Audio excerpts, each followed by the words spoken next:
A foster kid within his own family. It sounds fucked up, but nigga, that's me.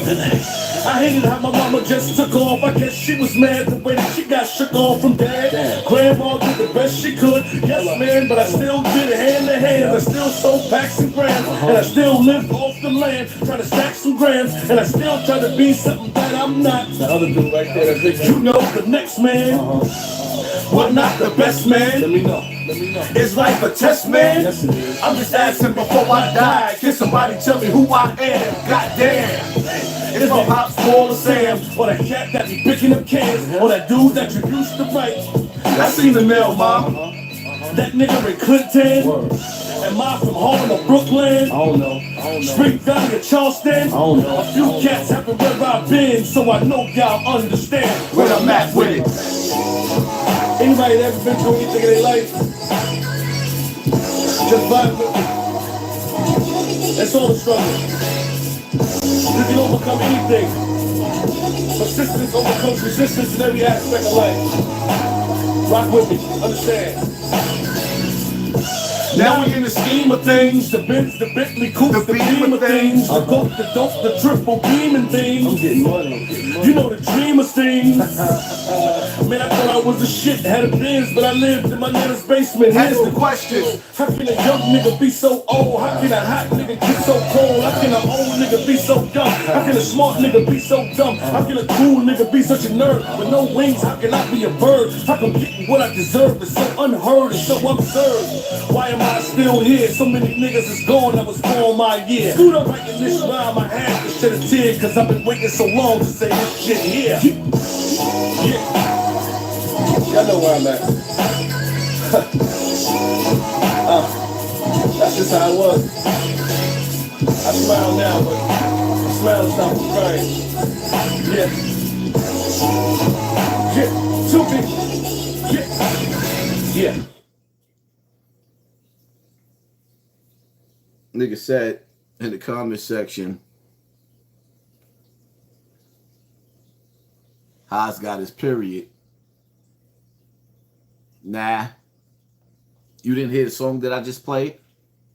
You didn't hear the message in the song? Niggas trying to be the next man. Why not the best man? Is life a test, man?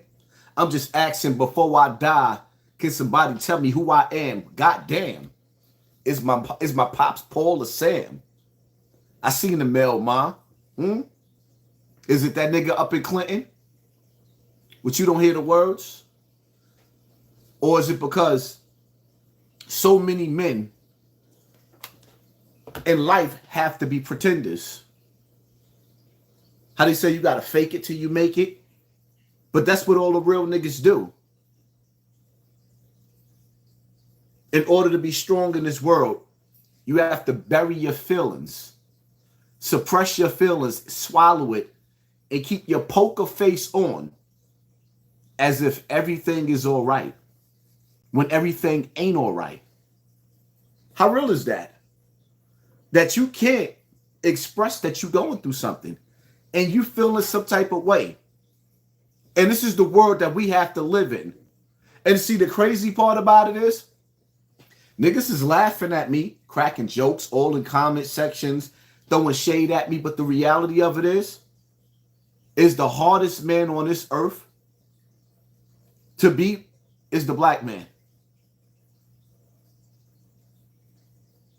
Because at least over there overseas, they going through something right now with Israel and this country and that country, and they dropping bombs on each other. They going through something right now.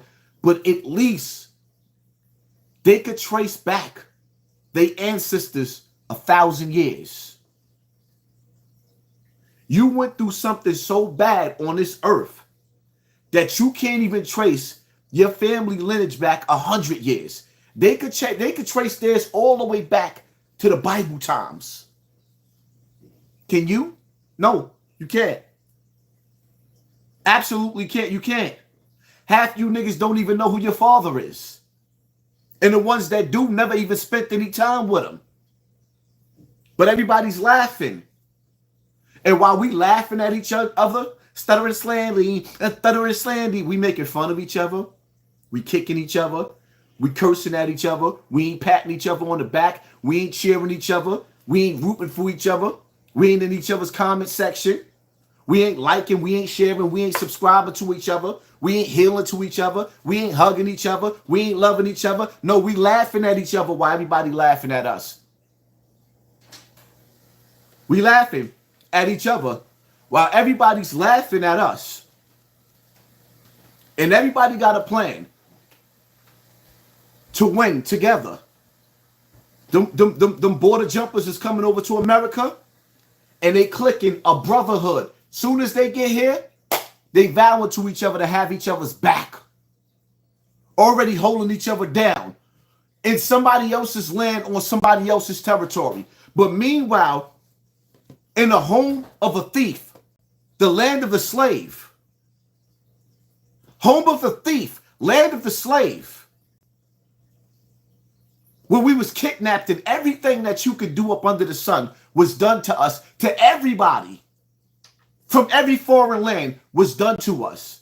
And we wake up and go to sleep at night trying to figure out how we can do worse to each other than what the slave master did to us. Are you not entertained? We wake up and go to sleep trying to figure out how we can hurt each other's feelings, even if it's making, like, niggas is so desperate. Y'all go make fake pages, fake accounts. 0 followers, 0 posts, 0 nothing, just to come on somebody else's post on social media and say some of the most hurtfulest things that you can say to somebody that you know or you feel at this moment is vulnerable, and you'll say some hurtful shit. I mean, I done seen it all. I can sit up there and call out names, but I ain't gonna even do that.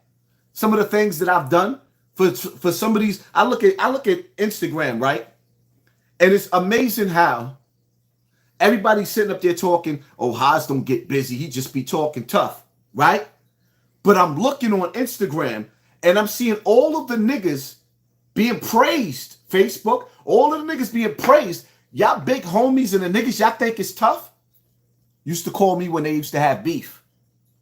And you know what's the most hurtfulest part? When I put up a post and I'm speaking out even against Africa Bambaataa, these niggas, one thing about social media is tricky, because when you log on to this and you start looking and you scrolling down the gram and you see celebrity gossip, celebrity post, the first thing it shows you is your closest friends liking these celebrities' posts or somebody else's post that they don't even know.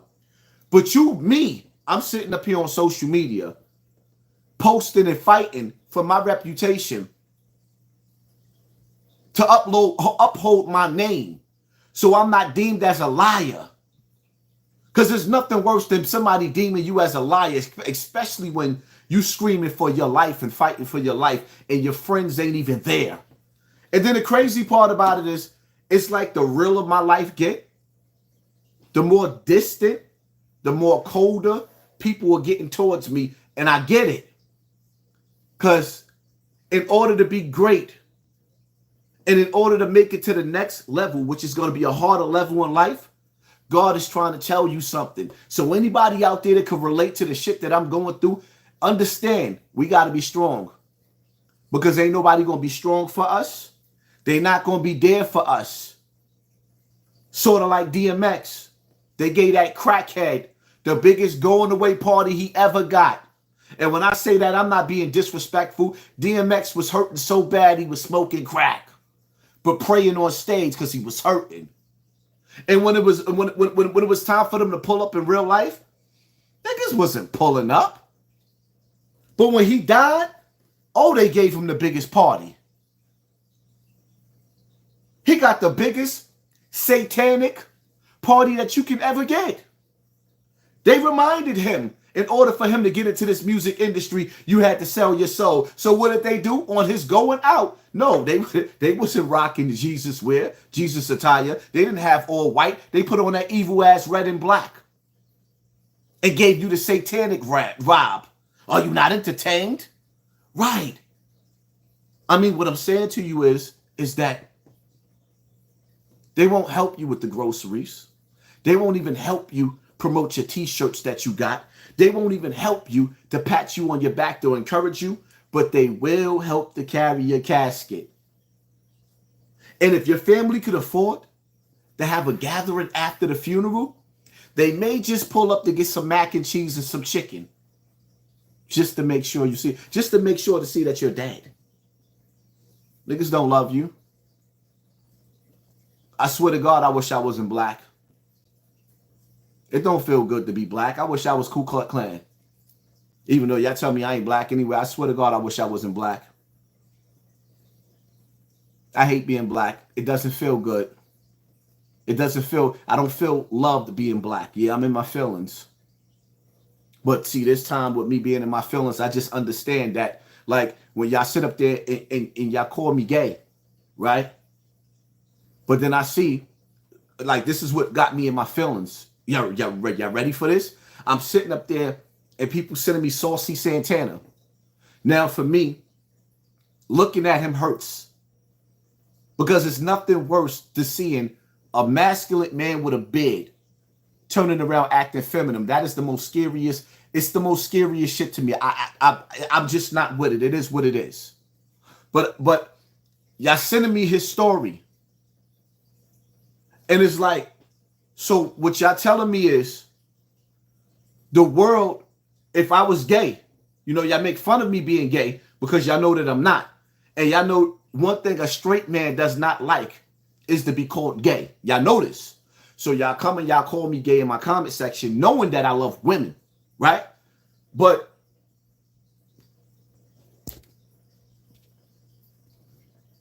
we love you, brother. Thank you, family. Appreciate you. Thank you for sponsoring this war. But, and I say this, you love me, brother. They don't. Our own people, that they don't love me. We don't love each other. I swear to God, I wish I was white or Arab or something else. Being black, American black is disgusting. Nobody wants us. Nobody likes us. We don't even like each other. Look what niggas did to Nipsey Hussle. Huh? Look what niggas did to Young Dolph. Look what the chump did to Mo 3. Aired him out on a highway. Chased him down on a freeway in front of everybody and aired him out. Look at King Vaughn. Look how we do each other. Look at FBG Duck. As soon as you reach a certain level,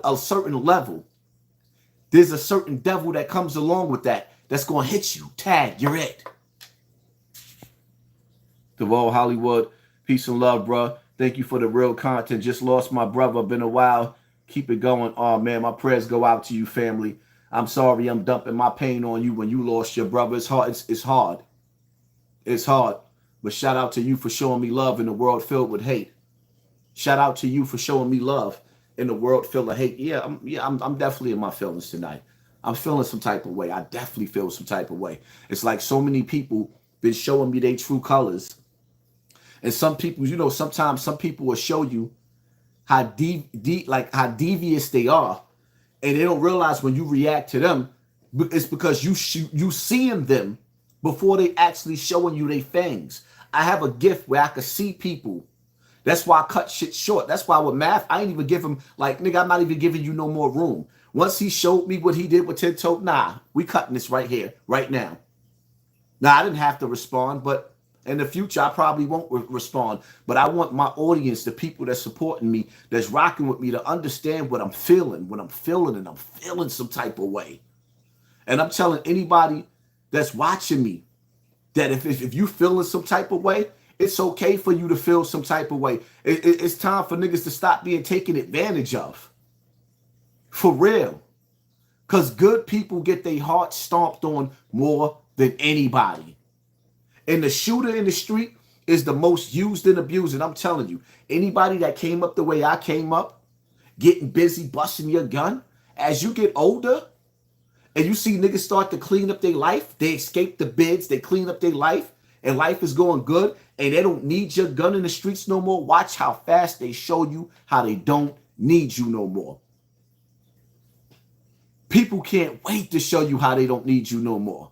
Remember this in life, right? Every other nigga, you got one person that's genuine, and then you got the coward nigga that sit up there talking about this is chess, not checkers. Watch those niggas that be talking about this is chess, not checkers. Who are you playing chess with, my nigga? If we ain't got the chessboard out, who are you playing chessboard with? You not playing chess with Donald Trump. You not playing chess with Kamala Harris. You not playing chess with the police department, the district attorney. Who you playing chess with? The people that's supposed to love you. Sometimes you get sick and tired of being sick and tired of the fakes and the snakes, man. You wake up and go to sleep to the fakes and the snakes. And I tell you, I hate talking about haters and giving them power. But when you start to realize how much power your haters got, y'all notice that I hit the button to go live earlier a few times a day, even before this live, and couldn't hit the join button. So a message is being sent to me. They're not allowing me to hit that join button. They don't want me to create other content creators and have access to, because sometimes in the lives, they haven't mastered how many people's coming in and out of these lives yet, because you will scroll and tap on. But this game's being played. To whom much is given, much is tested. Keep your head up. Always keep 100, never 50. Thank you, Shante Harris. Thank you for sponsoring this war. Appreciate you. Thank you for showing me the love that the niggas that's supposed to support me. And I swear to God, man, I love it when y'all hit the super chat up. You know why? Because y'all making a statement. I don't even care if I get money on this live right here. But at the same time, I'm just letting everybody know that hit the super chat up. Them niggas that's supposed to love me, not even my enemy. I'm not even talking about Africa Bambaataa right now in this second right here and them sex deviants. I'm talking about the niggas that I grew up with, the niggas that I done bust my gun with, the niggas that I done ran outside and took drug blocks for these niggas. Like the niggas I done took drug blocks for. Yo, these niggas over here, they stunting. Yeah, can you do that? Yeah, they wasn't stunting. You wanted the block. You know how many guns I took back in the days off a niggas' waist? Helping niggas take over drug blocks. How many times before I even had a car, I'm jumping out of cabs. Guns blazing. Gotta find my own way back home while niggas is celebrating the win that I gave them. But even with me putting up a post on social media talking about the sexual deviant that ruined my life, these niggas won't even hit the comment section. But yeah, I'm in my feelings. I'm definitely in my feelings. A nigga, man, there's so much I want to say, but don't want to say it at the same time. Truth heals. I am Africa Bambaataa survivor. Thanks, Hassan gave me strength. I came out and stand on my truth because you, survivors out here, support you. Thank you. Thank you, Truth Hills. I appreciate you. Thank you for sponsoring this war. Mac, people will bring flowers to your funeral, but won't bring your soup when you sick. It's also foul how they lined up Nipsey. Yeah, they lined Nipsey up, and the truth is coming out. Everyone hit the super chat, even if it's $1. Let's show Haas the brother. We are here for him. Thank you, family. I appreciate you, Mr. CBH 365. Buzz Beyond. Salute, Haas. They can't silence the truth. I've been rocking with you since 2017 and got much love for you, bro. Thank you for being on the front line. Thank you for being buzzed up. I appreciate you, family. It's crazy, man. As I sip on the devil's piss and have this conversation with y'all, yeah, I was feeling some type of way. I got so tight, I laid down and I felt drained. And You Better Not Lie podcast, shout out to You Better Not Lie podcast. He was hitting me up, yo, get up, let's do the live. We couldn't even do it. We went on a link to go do the live on his platform, and on my side, joining the live button, they blacked it out. So when you see me, it's black. I'm like, all right. And I know it ain't just this device, because I tried on Snapbox TV. Yeah. I want y'all to start asking.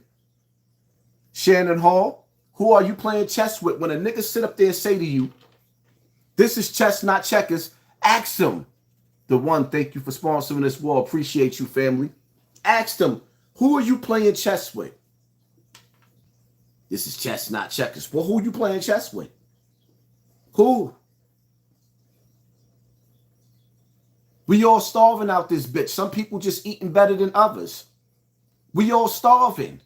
Some people are just eating better than others. See, the reality of it is, in life, you got to pace yourself. You got to prioritize. And you got to have a vision of what you want. For me, I didn't ask for much. I wanted to make home look like home. That's all. That's it. Because I knew it was nothing outside in the streets. Love you, Haas. Thank you thank you for Tour Truth. Handsome. Love you. Blessings always. Lisa, thank you. Appreciate you. Thank you for sponsoring this war. Like, man, once you face reality and you realize that nobody loves you, black man in America, nobody loves you, black woman in America. And it's like, it's just crazy because the black woman is the most unprotected. The black child is left for dead. But the black man is hurting too. That's the part that they don't tell you. How a nigga that's been left for dead, that's been hurt by his mother so bad that he goes on to hurt every woman in his life that he comes across. He hurts every woman that he touches because his mother hurt him. And then the kid, he has to be resented. So much so when you growing up in the hood, the only thing that you can be is broken. And broken people move on to break people. In my earlier days, I was so screwed up. I didn't know how to appreciate love. If you showed me love, I probably would beat you up and think you were scheming on me if you was a female. My mind was gone. In my earlier days, if you sat up there and you rubbed my feet and gave me a massage too long, I'd be looking at you sideways. Like this chick trying to set me up. No, a nigga was just broke. Because life broke me.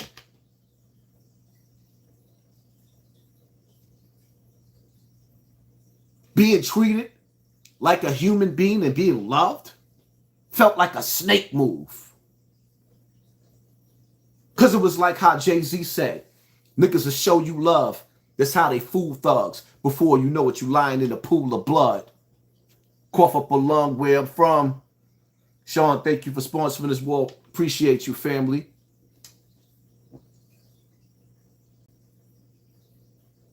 Yeah, it's Saturday night. We should be celebrating, but celebrating what?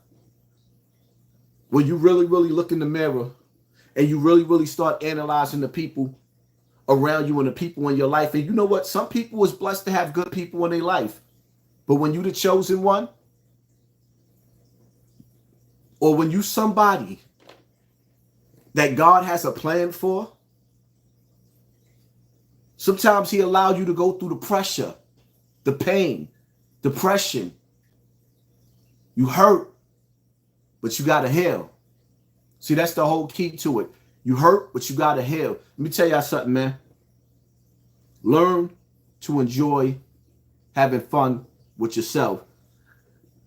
The night before last, you know what I did?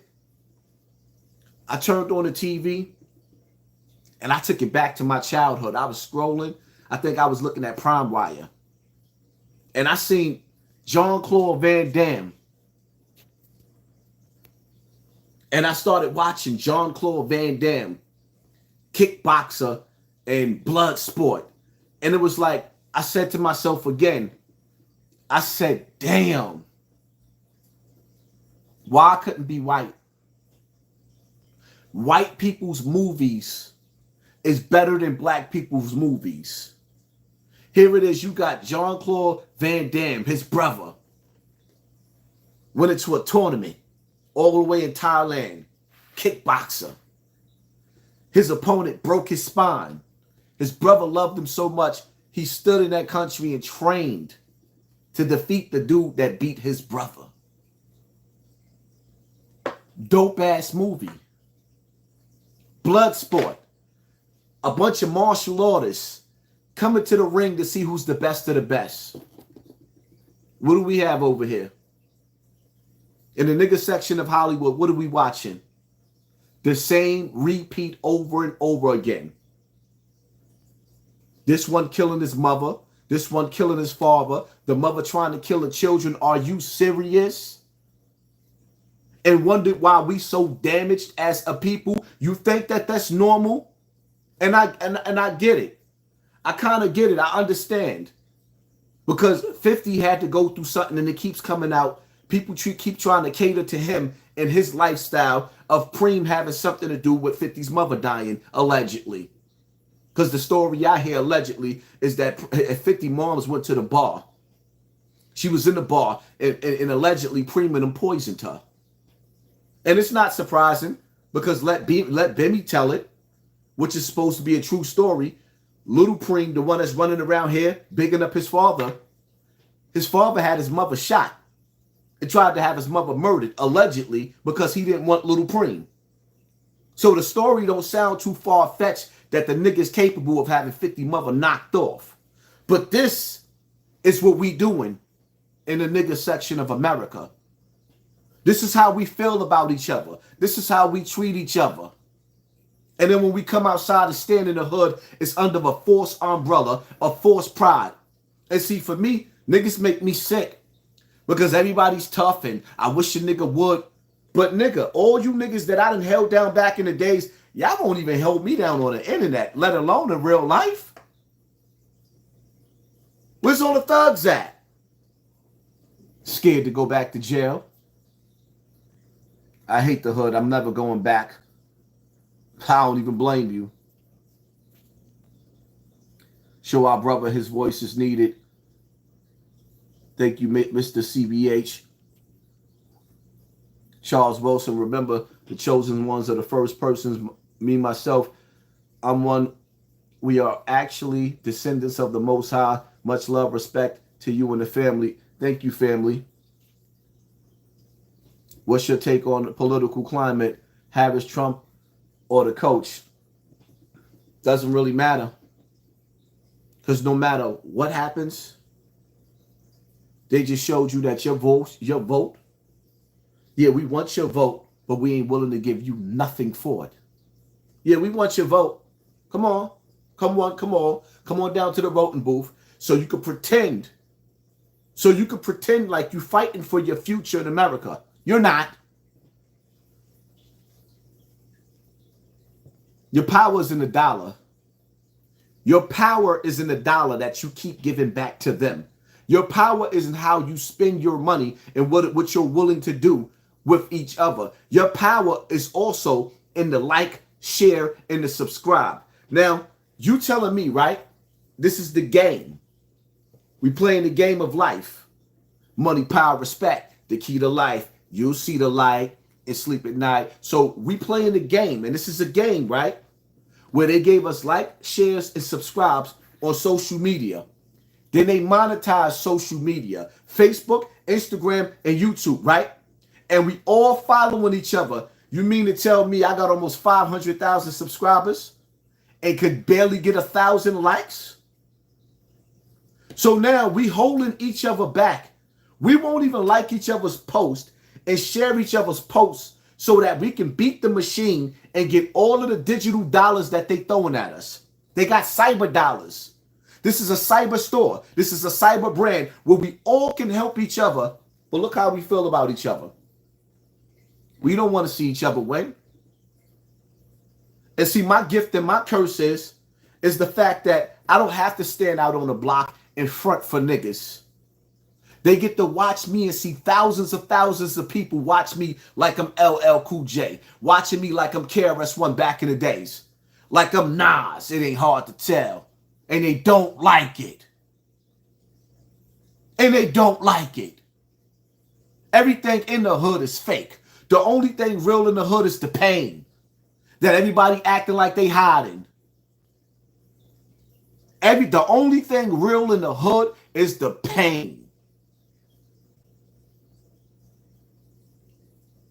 And we get so numb to it, we just kicking over candles, stepping over Hennessy bottles, seeing memorials in front of every other building, talking about I was just with him yesterday. I know it ends just like that. One nigga get the penitentiary, the other nigga get the grave, and your mans, oh, they'll remember you. Yeah, my son was about that. Yeah, he was. He was about that, right? Why you don't go see him on the visiting floor? If Pistol Pete was the illest nigga in Nebraska, and everybody's blazing Billy, trendy, why is mother not living in a mansion? It's enough for you niggas. If y'all appreciate Pistol Pete that much, Mr. Trendy, why is his mother still living in the hood? Where's her mansion at? All of you niggas couldn't give her $1 to move her out of the hood? Huh? That's what I thought. If that's the king of the castle, if he is the ruler of Zamunda, and he can't celebrate life out here and the legacy he built, what is his army doing for his mother and his son? Nothing. Absolutely nothing. But that's the hood for you, right? And no, how dare you say that, Hassan Campbell? How dare I do what? Tell you the truth?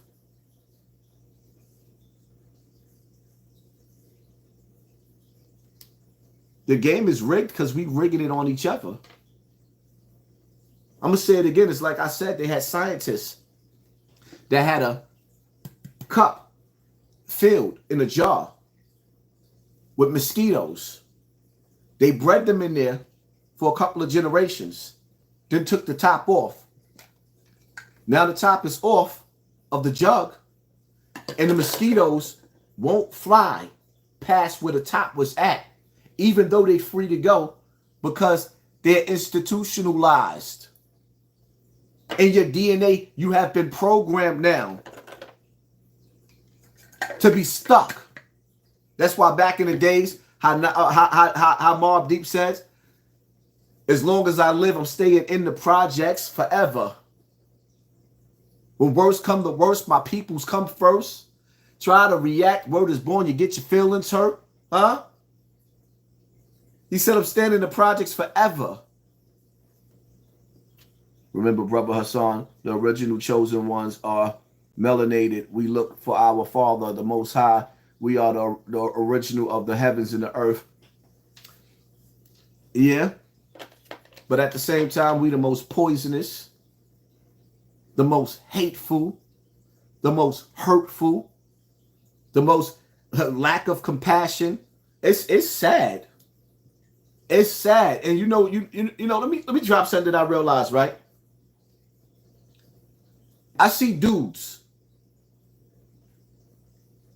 taking care of kids that's not their kids, manning up, and I see dudes in houses raising kids that's not their kids, and the women that these niggas is dealing with are teaching the kids to indirectly be enemies to that nigga that's providing for another man's kids, because she's not really into that man. She just need a nigga that loves her more than she loves him. And these are the games that they're playing. And then you see dudes. I'm the watcher. I analyze so many situations that people be like, yo, why you telling my business? Why you talking about me? Nigga, you ain't the only one going through that boat. You know how many dudes bragging about their wife? Yeah, you know what I mean? My wife did this amount of years. Yeah, your wife was able to do that amount of years with you in jail because your wife had a husband in the street. The 10 years she did with you in jail, she had a husband in the street. And you wondering why your wife disappearing, or she doing little things and she working for 3 or 4 days straight around the clock, which is illegal on any job to work for 48 and 58 and 98 hours straight. My nigga, she's with her side man. Or rather, you the side man. And he's allowing her to be with you so she can get off his goddamn back. Because the same way she was taking care of you in jail, she's taking care of him in the street. Y'all niggas better start peeping game. Not realizing you loving somebody that ain't loving you back. When that female finally gets tired of you, she's going to start a fight. She's going to say some hurtful shit, and you're going to math high for her. Smack! Boom! And then after you math high for her, you know what's going to happen? Because she done set you up. Now you sitting up there with the police being called. 911, may I take your emergency? So now she ain't got to worry about you taking care of her or taking the kids. Nigga, you going to jail. She going to get an order of protection. They're going to give her Section 8 to protect her from you. And now there's an order of protection from you and your children. Don't let them fool you. No. Love is something that you can feel. Love is something that comes natural. And a lot of us ain't getting love from our own people. Well, let me be the first to throw my hand up. I ain't getting love from none of these niggas. There's only a handful of dudes that I can really say, these are my brothers, and they've been here from the beginning, and they'll be here to the end, if it be the will of God. These niggas, you ain't got no friends out here, man. Everybody pretending with each other. See, I like it because there's certain cliques that I see that they clicked up forever because they realized they all they had and whatever they was going through coming from Bronx River or wherever they came from, they make it look real good. And then there's some, if the walls had ears and you can hear the fake trickling down these niggas' faces, shit fake. Niggas can say whatever they want to say about me, but ain't nobody doing nothing for me. Niggas can say whatever they say about me, but in the streets, y'all niggas know who y'all was. All of y'all. It's too many of y'all niggas for me to name. And if you feeling the sting of what I said, I'm definitely talking about you. Because you shouldn't feel like you ain't got no love for me. But y'all can feel the fakeness. Y'all want all the accolades that come along with the streets, but y'all don't want that beef and that smoke. Y'all just want to look like y'all want that beef and that smoke. Niggas make me sick. I'd rather walk alone than walk with a pack full of suckers. That's why it makes you want to be young again. Because you younger boys that's out here watching me, y'all got it. But when you start to get like 25 and up, 26 and up, it starts to change. When you start to get 30, some of y'all niggas think y'all still 20. Some of y'all 30-year-old dudes, y'all move like y'all still 20, but you're going to find out. Because some people is only using you so they can get closer to their destination, which is where they can kick their feet up and they ain't got to use their tool. It ain't that your man ain't going to get busy. He don't want to get busy. Because he don't want to be sticking knives in his booty. He don't want to go to jail where he got to stick razors in his booty because that's how you survive. You either got a razor or a knife going up to your butt trying to get to the yard, to get to the enemy, or making it through the jail so nobody don't stab you. We already know how it go. Let's stop playing stupid. All these niggas running around talking about no Diddy, but they anal cavity is very, very loose. It's open. It's open like this cup, and they can stick anything they want to hide in there.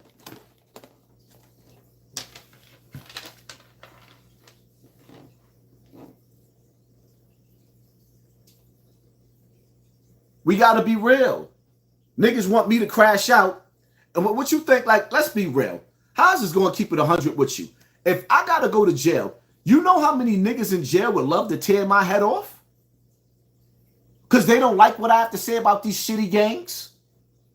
So if I end up actually going into the wrong jail and you ain't got this, dudes in jail got knives bigger than my arm. If you don't have this in jail, if you do have this in jail, where do you think the police gonna find it? The only way, the only place that you can hide it is where the sun don't shine. Why do you think some niggas, when they come home from jail, they don't want to talk about jail? You know why? Because anybody that knows anything about jail know that in order to survive in there, you had to put one of these in your booty. Ain't no getting around that. Unless you was a straight sucker. You know you got beef with a nigga or somebody sizing you up because they trying to punk you and they feel like you got punk energy. You got to come to the table. Niggas don't give a damn about your knuckle game in jail. This is what it's all about. A nigga take a beat down from you as long as he blew your face open. Yeah, I whooped him out. Yeah, but you walking around with a scar on your face forever? Forever? Ever? We hate each other so much. You got more niggas walking around jails with cuts on their face than COs. The ones that have you in jail held captives. The inmates got more cuts and stabs on them than the COs. How do you explain that? How do you explain that? All of these dudes that was in jail, yeah, I was tearing everything up. How do you explain tearing up more inmates than the ones that's keeping you in the jail? How you got more attacks on a brother that's struggling just like you, locked up just like you, captive just like you, enslaved just like you? How you got more attempts on a nigga that's trapped in the same box you in than the ones that's keeping you there? How do you explain that?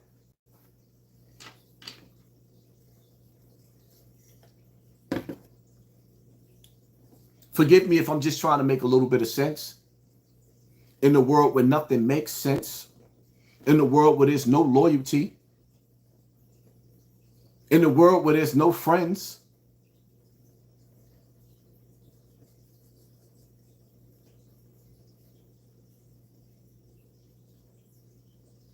I was in the feds, never had a fight or a knife. I mean, go to the state. Feds is a little bit different. Go to the state. Go to Attica. Go to Comstock. Huh? Go to Elmira. It's a totally different ball game.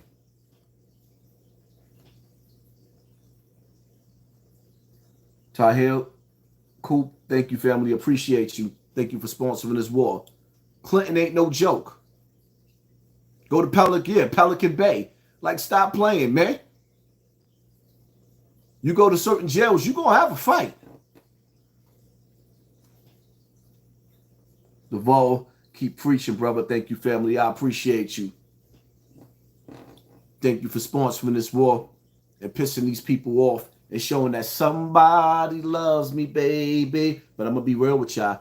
You know, it's like being who I am is a gift and a curse, because you get hugs through the internet from people that you've never seen a day in your life before, but you can't get a hug from the people that you know in real life. You can't get a hug from people that you know in real life. If I decide to bring somebody a gift, people won't even say thank you. You sit up there, you help people, give people money, they won't even say thank you.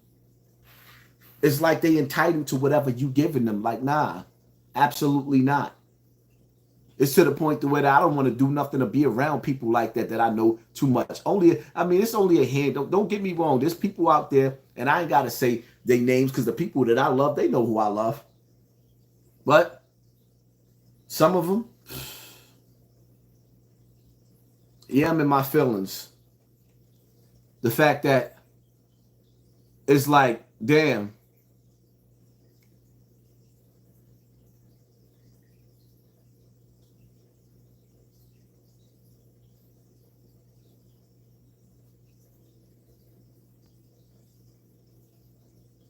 Some of the abusers admitted their part in the entire ordeal, but the one predator blamed my son. Like a 9-year-old would want to be violated by an older cousin in that kind of way. I truly believe this situation opened the door to change my son's sexuality.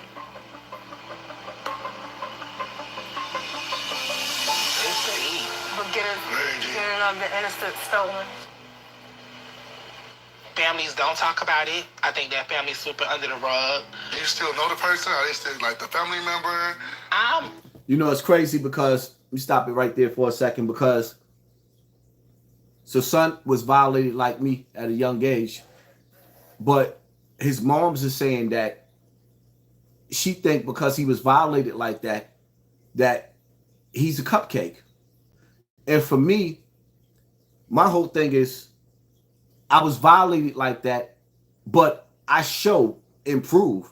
and make it clear that I'm straight, that I love women, that I love having children. I have a lot of children. But the black man, the Asiatic man, you know, the man that's God's chosen people, is so devilish that they try to force me into the shoes of Santana. They try to force me to be like this nigga. But I understand. It's something about what God gave me that makes you niggas hate me. That y'all want me to be like this nigga so bad, but I refuse to. Past it. Like, I don't have no grudges. It could be because I grew up in it. It could be because I was groomed or manipulated. So you kept doing it after. Some of the abusers admitted their part in the entire ordeal, but the one predator blamed my son. Like a 9-year-old would want to be violated by an older cousin in that kind of way. I truly believe this situation opened the door to change my son's sexuality. It's deep. Beginning of the innocent stolen. Families don't talk about it. I think that family's super under the rug. Do you still know the person? Are they still like the family member? I'm past it. Like, I don't have no grudges. It could be because I grew up in it. It could be because I was groomed or manipulated. So you kept doing it after the situation happened? Yeah, this was like 9 years from old, so like 9 to like 16. Yeah. damn. To this day, I don't have no hard feelings. Only thing was, everybody was just like, oh, he lying. I'm like, I ain't lying. I didn't want to tell. I didn't tell. I trusted when I didn't tell neither. And when I finally did tell, because it was hard for me to hold it in, when I finally did tell, I remember I used to just sit back and think. And one day I'm gonna tell y'all, because I told the story before. One day I'm gonna tell you what happened. It wasn't just because Shorty stabbed Bam. That was a big part of it too. But what made me tell was one day I was watching that cop show with Shamar Moore. And in the show, he had the same thing happen to him by his gym coach. And it was crazy. When I watched that show, I was actually in Africa Bambaata's building in the same apartment, but on a different floor. So it wasn't the same apartment, but it was in the same apartment. So me actually sitting in that house, watching TV in Bronx River. I was in Bronx River watching this show. And as I watched the show on TV, it struck my emotions like crazy, because it was like I'm in Bronx River in the same apartment line. Now, if you're in the same apartment line, all of the apartments look the same in that line. And then after I watched this,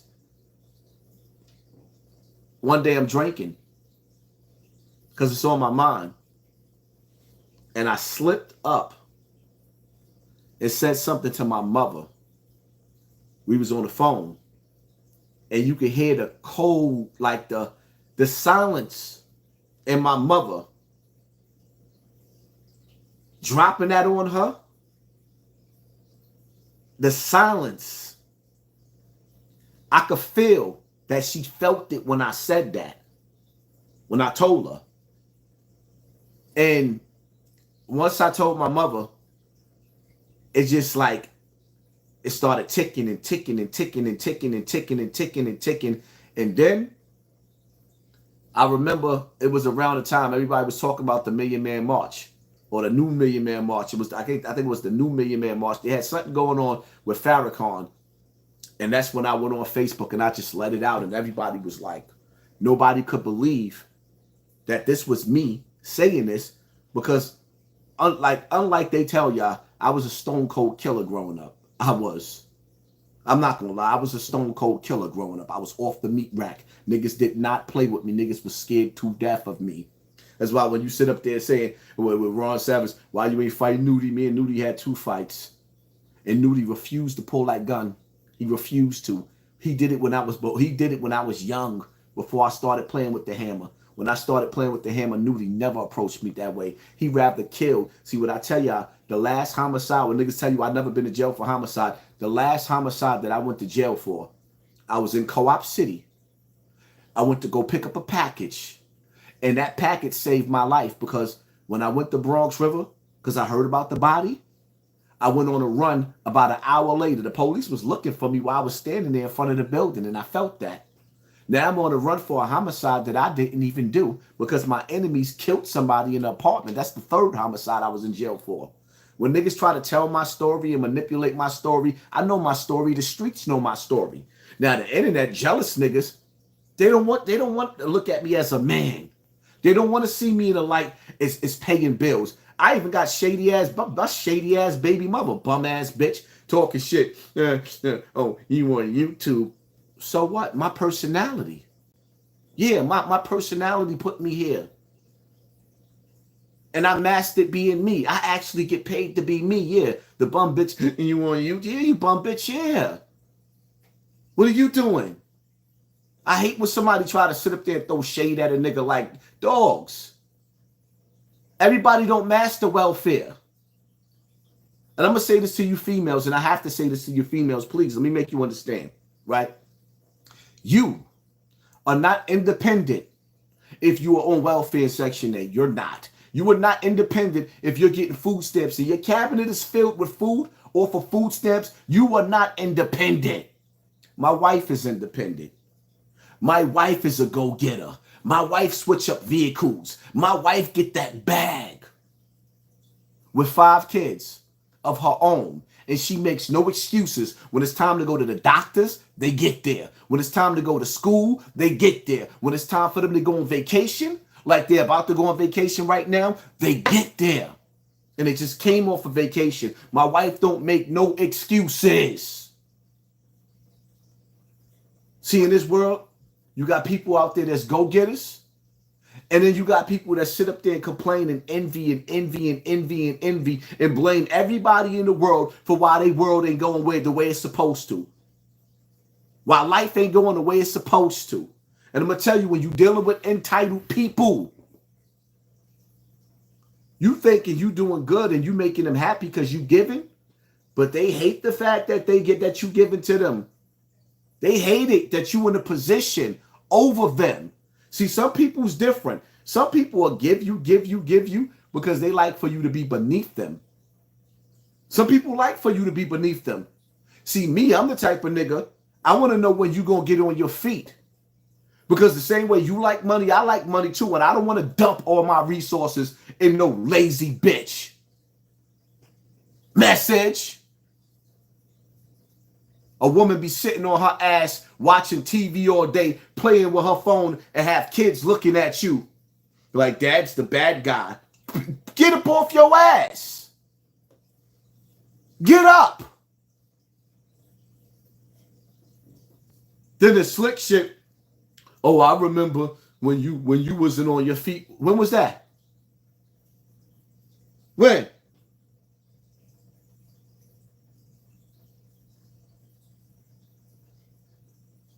Let me just be sarcastic and say I've been on YouTube since 2015. 16, 17, 18, 19, 20, 21, 22, 23, 24. That's 9 years. 2 of the years I didn't really take it serious. So let's just say 7 years. When I wasn't eating? When wasn't I providing? When was I on welfare? When? Oh, you on YouTube. Nigga, before I stuck my hand out and asked anybody for anything, I didn't have to do that. My wife held me down. See the difference? When I'm on my feet, we got each other. Huh? If she fall, I got her. If I fall, she got me. You see how that work? Just imagine when you got teamwork. Kellis Davis on my lunch break watching this live. Ain't have much to give. I hope this is good enough. Salam alaikum, brother. Thank you, family. I appreciate you so much. Thank you for sponsoring this war. Salute to you, Haas, from Cali. Keep speaking the truth. Thank you, SNS Fitness. Finesse.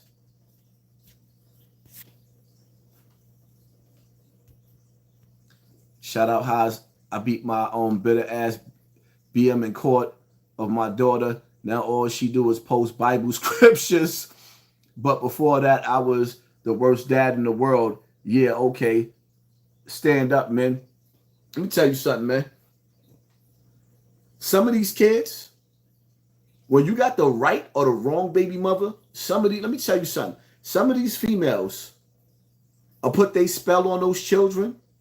And no matter what you do for that child is not going to love you. That is going to be the spawn of their mother. Good luck when you got them little bastards. Good luck. Because when you get one of those, you better beware. Some women are good at casting spells. That's why, see me, I have so many children. When I got a kid that don't like me, I don't like you neither. I'm petty. Oh, you don't like me? You ain't talking to me? I ain't talking to you neither. Because I guarantee, let me tell you something. One day, we had a little standoff in here, right? With my kids. So the twins decided that they mad at me. I think I was beefing with Jada, right? She had a little attitude. So Jordan would have stood next to Jada, right? And I laughed. I said, oh, word? Then Amani came and stood over here. And then Aaliyah came and stood, and we were standing there looking at them like this, laughing. And it was fun. It was fun, and it was funny because they thought, yeah, we teaming up on you, Dad. Like, nah, Aaliyah wasn't having that. Amani wasn't having that. What are you kidding me? That's why I don't care.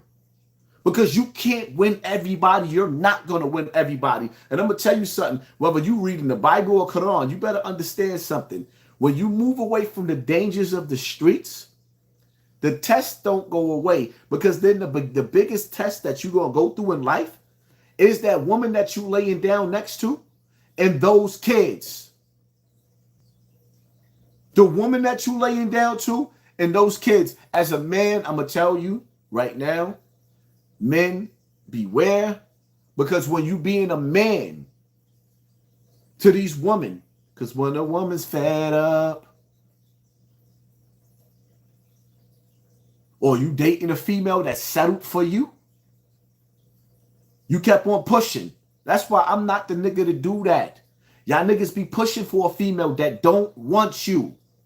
And when she finally let loose out of boredom, she's going to resent the fact that she ever gave you the kitty cat. Not because you broke her heart, because she's not into you. You forcing something she doesn't want. And out of boredom and maybe a couple of drinks, all right, I'm going to give this nigga a try. Now she done let you linger around for 18 months. Past you nigga, you was past, your expiration date has been passed. You was never supposed to make it that far. And you there, miserable, because you trying to figure out how to get somebody and win somebody that don't want your ass. She played with you out of boredom. You was desperate. I will never, ever, ever be one of those niggas that will be friends with a female, hoping and waiting 2 years and 3 years down the line that she'll finally give me the box. You are out of your mind. You niggas got too much time on your hand. Not me. Never. Ever.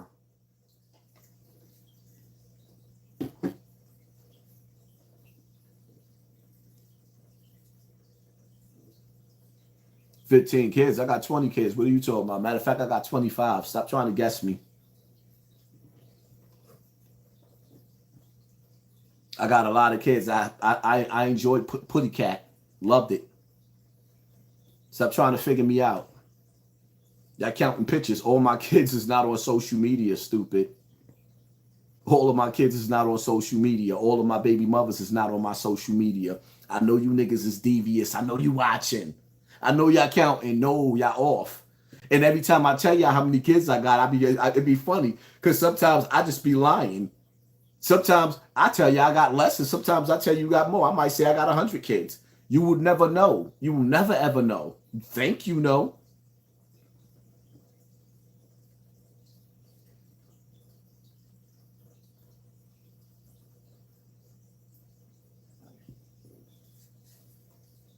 In life,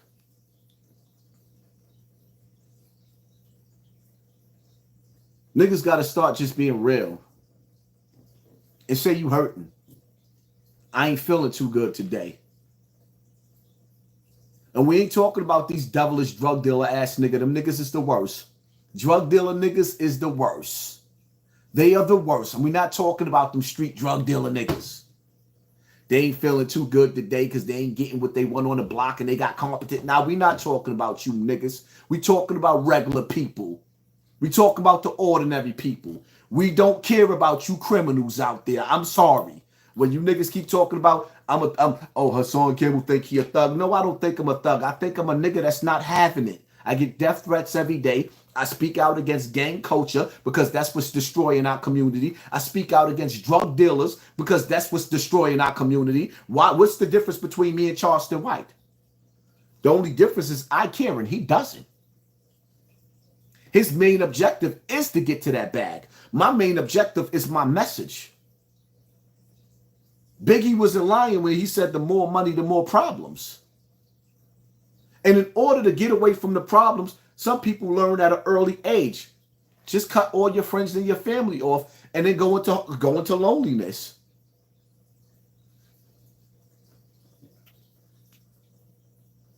And this is why we sponsor the war. It gets no realer than this on YouTube. Thank you, family. Appreciate you so much.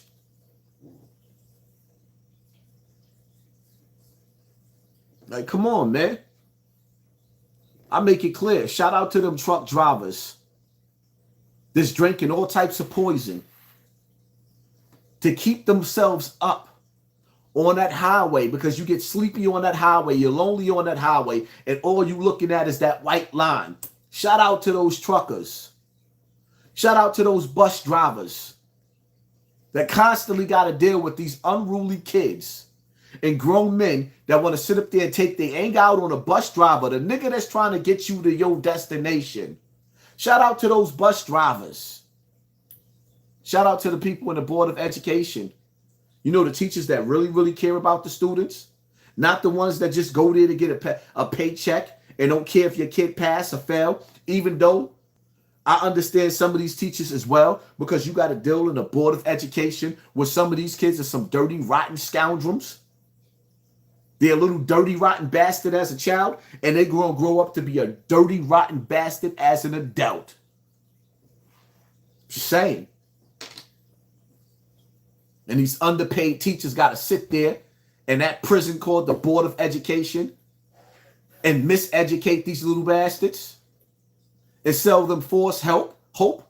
False hope got them in this classroom, telling them that their life depends on what's going to happen in this classroom. And nothing that I learned in this classroom, in the school, nothing that I learned in the Board of Education helped me in life right now. Nothing.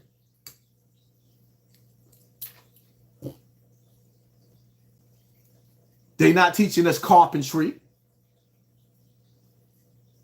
Niggas ain't learning carpentry. The kids ain't learning how to weld. The kids ain't learning electrical. The shit that really built America. No, you got to go to a trade school for that. You got to go to a trade school for that.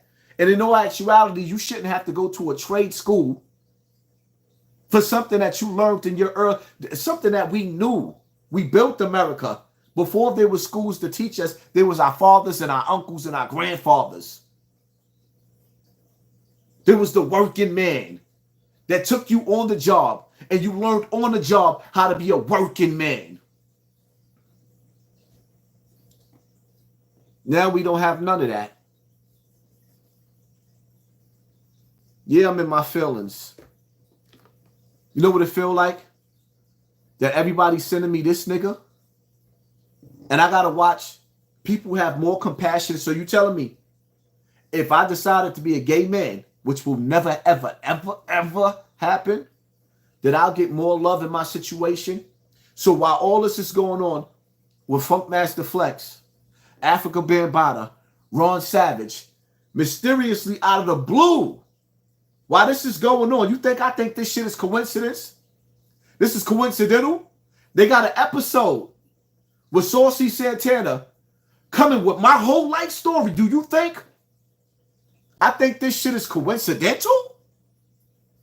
No, I don't. Absolutely not.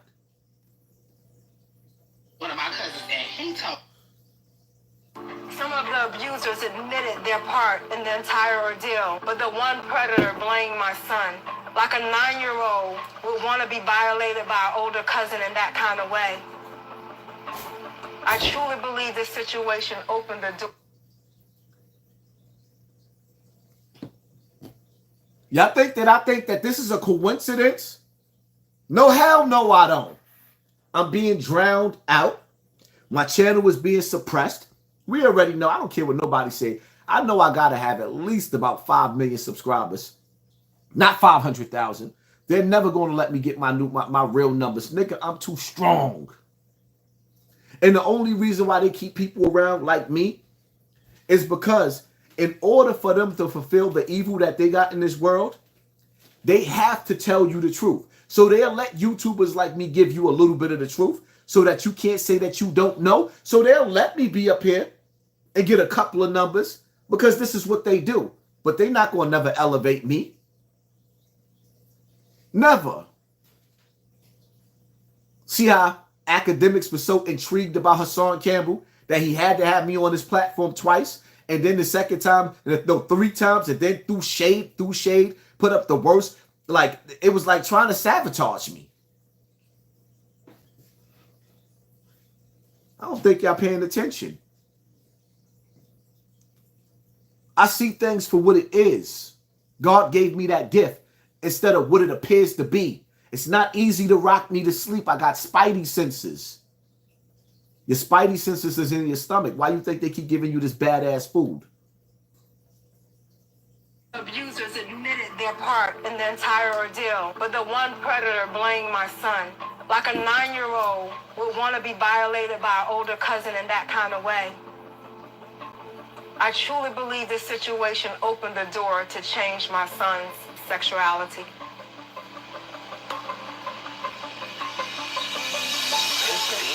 Getting of the innocent stolen. Families don't talk about it. I think that family's super under the rug. You still know the person? Are they still like the family member? I'm past it. Like, I don't have no grudges. It could be because I grew up in it. It could be because I was groomed or manipulated. So you kept doing that after the situation happened? Yeah, this was like 9 years from old, so like 9 to like 16. Yeah. Damn. To this day, I don't have no hard feelings. Only thing was, everybody was just like, oh, he lying. I'm like, I ain't lying. I didn't want to tell. I didn't tell. I trusted one of my cousins and he told everybody. And that's how it came out. It came to the point where family had to choose sides. Hey, you gonna be on that side thinking that, or you gonna stand up for what's right. I felt betrayed when everything hit the fan because it was something that a cousin who I confided in, he went and told everybody. And so that's how my mom and my other family found out. I don't think I was necessarily ready at that age to speak on it. So it was just more betrayal than anything when I was a child. I didn't really understand the champion part of it. But now I am glad that my cousin did that. I never talked about none of this. How do you move forward knowing that this happened to you and thinking in your head, well, if this wouldn't have happened to me, would I be gay? Would I be straight? You know, did that situation make me want to experience it more? Mm-hmm. Like, you know, do I like it? So I'm sorry, it's up. People be groomed and manipulated, and you start from a kid, and you get older, and you think it's normal. I'm almost 15, 16, still messing with my cousin. You groomed as a kid. It started earlier with me, and you start to think that it's normal. But the energy in the community, the energy in the family, you get that energy. Don't say nothing, boy. Shut up, boy. If I'd have said something to my mother, even before Bam got to me, what I was going to get my ass whooped with an extension cord? Huh? If I would have said something to my mother, what, she was going to beat me with an extension cord?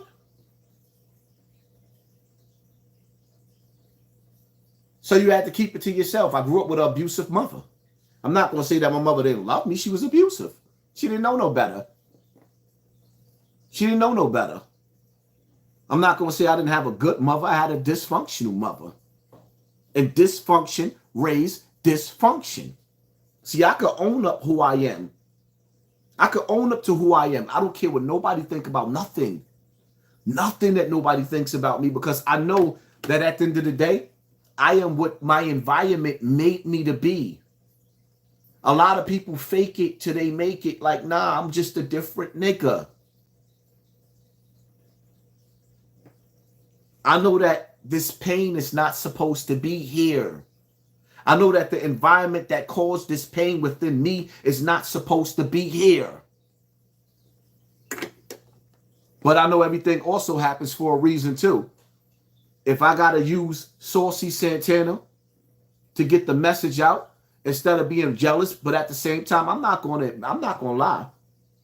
So many people sent me this nigga, and I just looked at all the love that he got.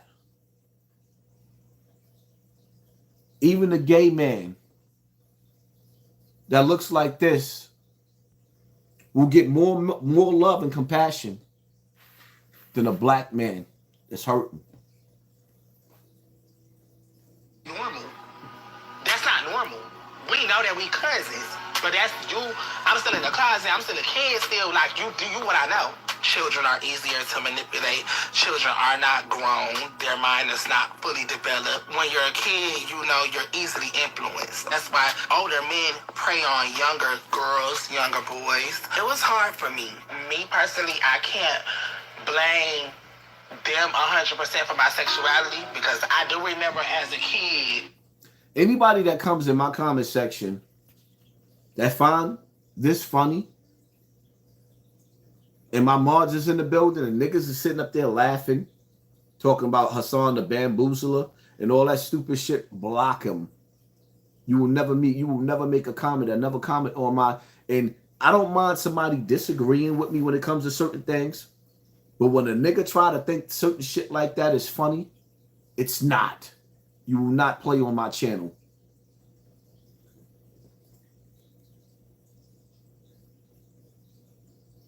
Messing with other boys, playing house. But you thought that it would be your life already at 5 or 6 years old that you would? I'm not thinking as far as my life, but I don't know. I haven't really grasped what that is. I think my feelings with men doesn't have nothing to do with the situation. I remember liking boys from when I was a little kid, before any abuse. It's your mom. I just felt like... Listen, I'm going to tell y'all right now, there's more to this video, but I refuse on my channel.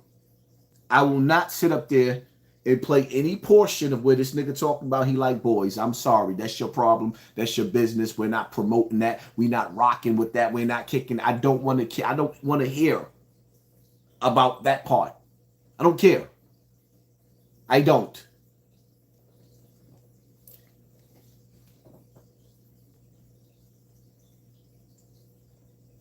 How come I can't search up your Instagram? My Instagram is Poppy from BX River. Poppy from BX River. All of the Hassan Campbell pages are fake. Instagram won't even let me have a page in my name because somebody's doing shit in my name. This is like my 7th or 8th or 9th or 10th. I don't know. That's how many Instagram pages I had because they just snatched all my. And I don't even care. Like, you know, it's crazy. This is the first time they let me have an Instagram page this long with, I think, like 70,000 subscribers or some shit like that on Instagram. I don't care about Instagram. I really, really, absolutely don't. But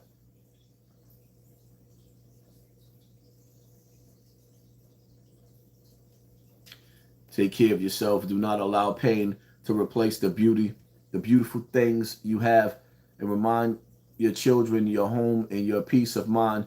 You know, it's easier said than done because in life, sometimes things will creep up on you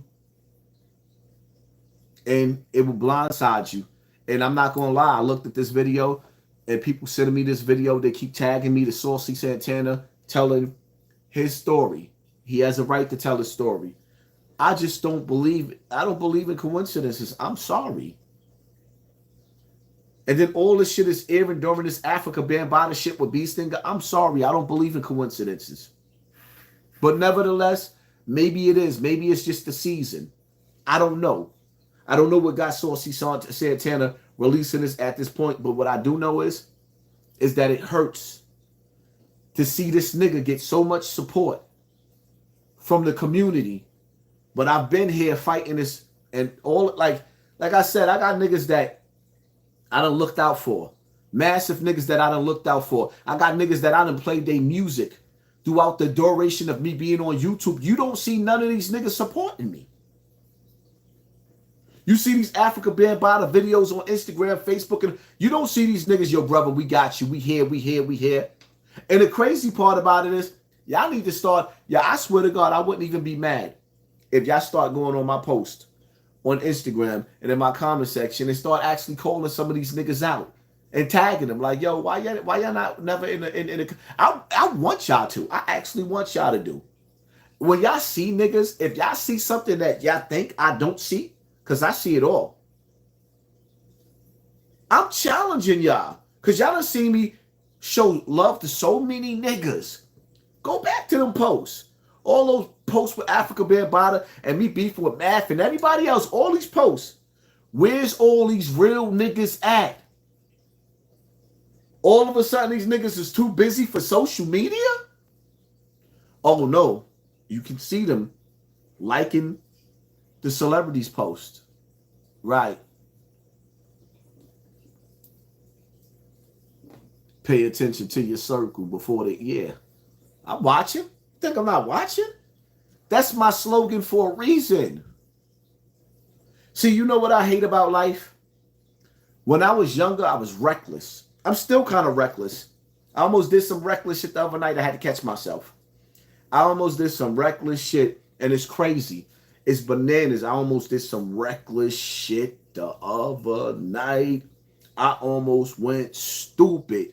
And before I did it, I got a phone call to Aunt Crystal, my mother's best friend, my mother's sister, Aunt Crystal.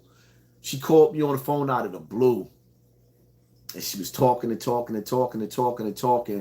And it brought me back to my early days when my mother used to sit up there and try to have Sunday school in the building with Miss Crystal, Aunt Crystal, my mother, and the kids, and me and Eric used to be sitting up there laughing at them.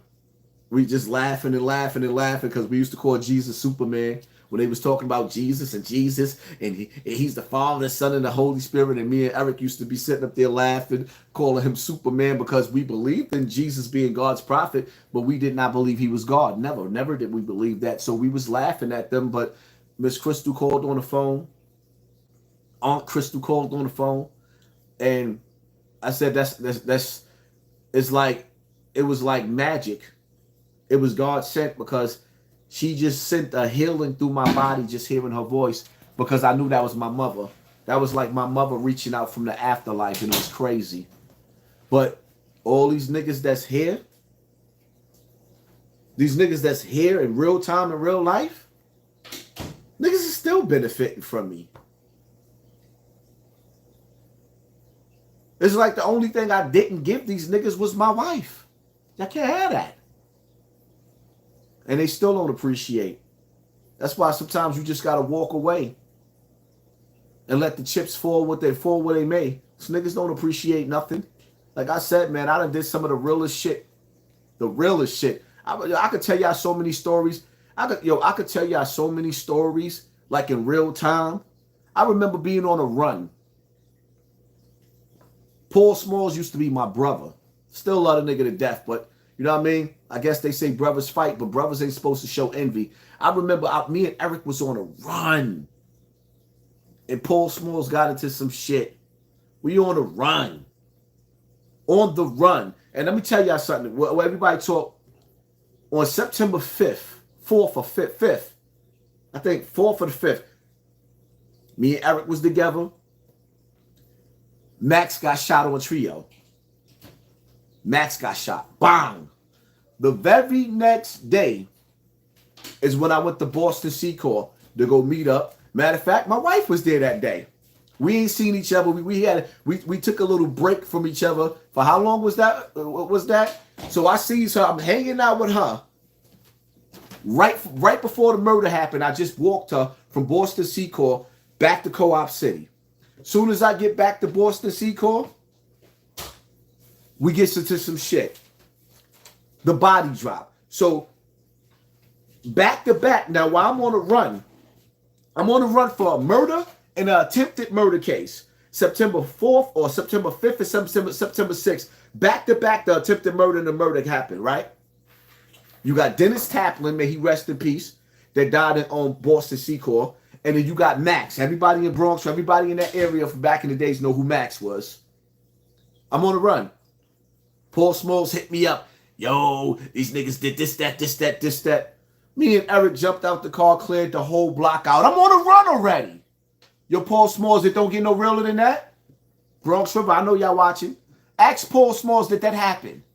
I was on the run already. It don't get no realer than that. I think I'm going to start telling stories about some of the real shit. Because, it's crazy. Paul Smalls.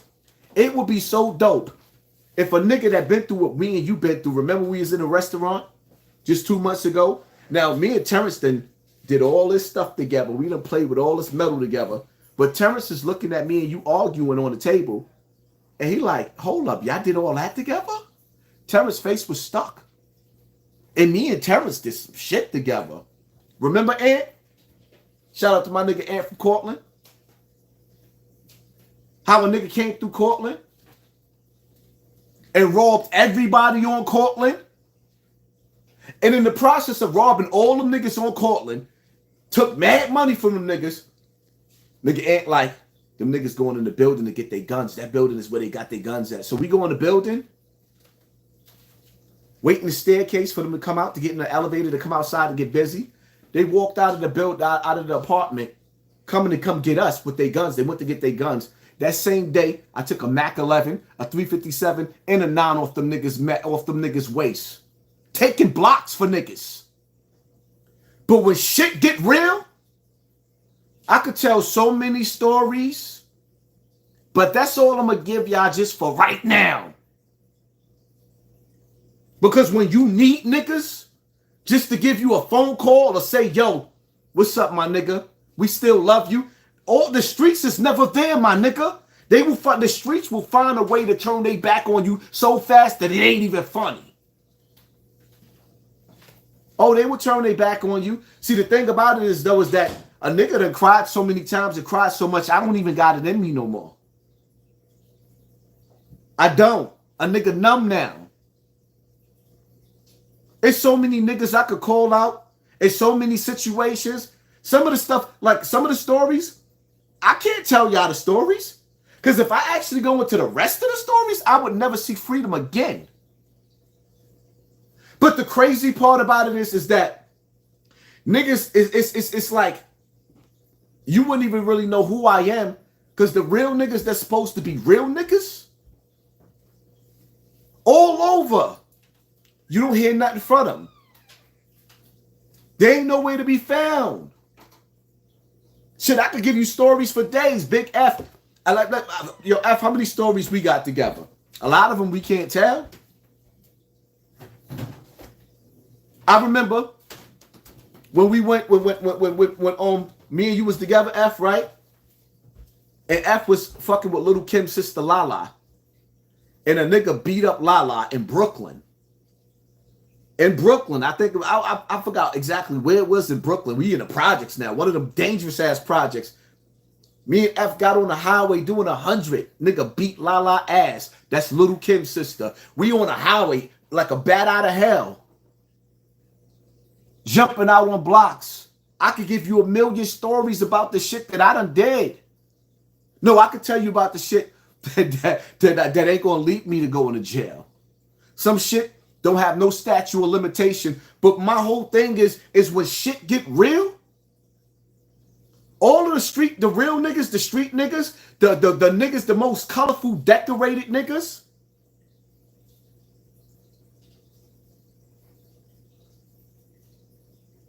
see, most of my niggas, my elite team of niggas got life in jail or they dead. They dead. That's why I be sitting up there saying, God took, like B.O., for example, he took my niggas and left the suckers. I wish that I could sit up there and say, God, can you take this corny nigga right here and give me back this nigga right here? Because the motherfuckers that's gonna ride for you, my niggas got life in jail or dead.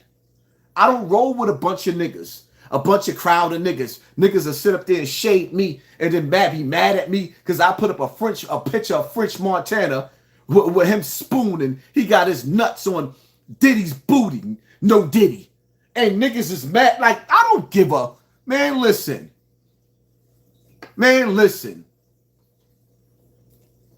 I don't care who don't like me.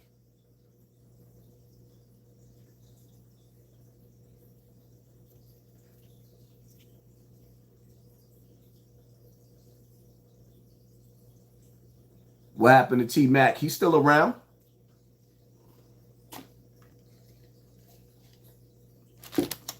T-Mac's still around. He's still here.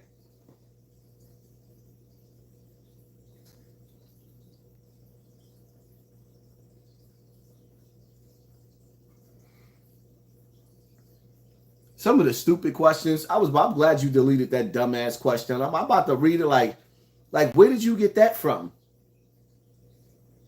Diddy's not even a part of this conversation.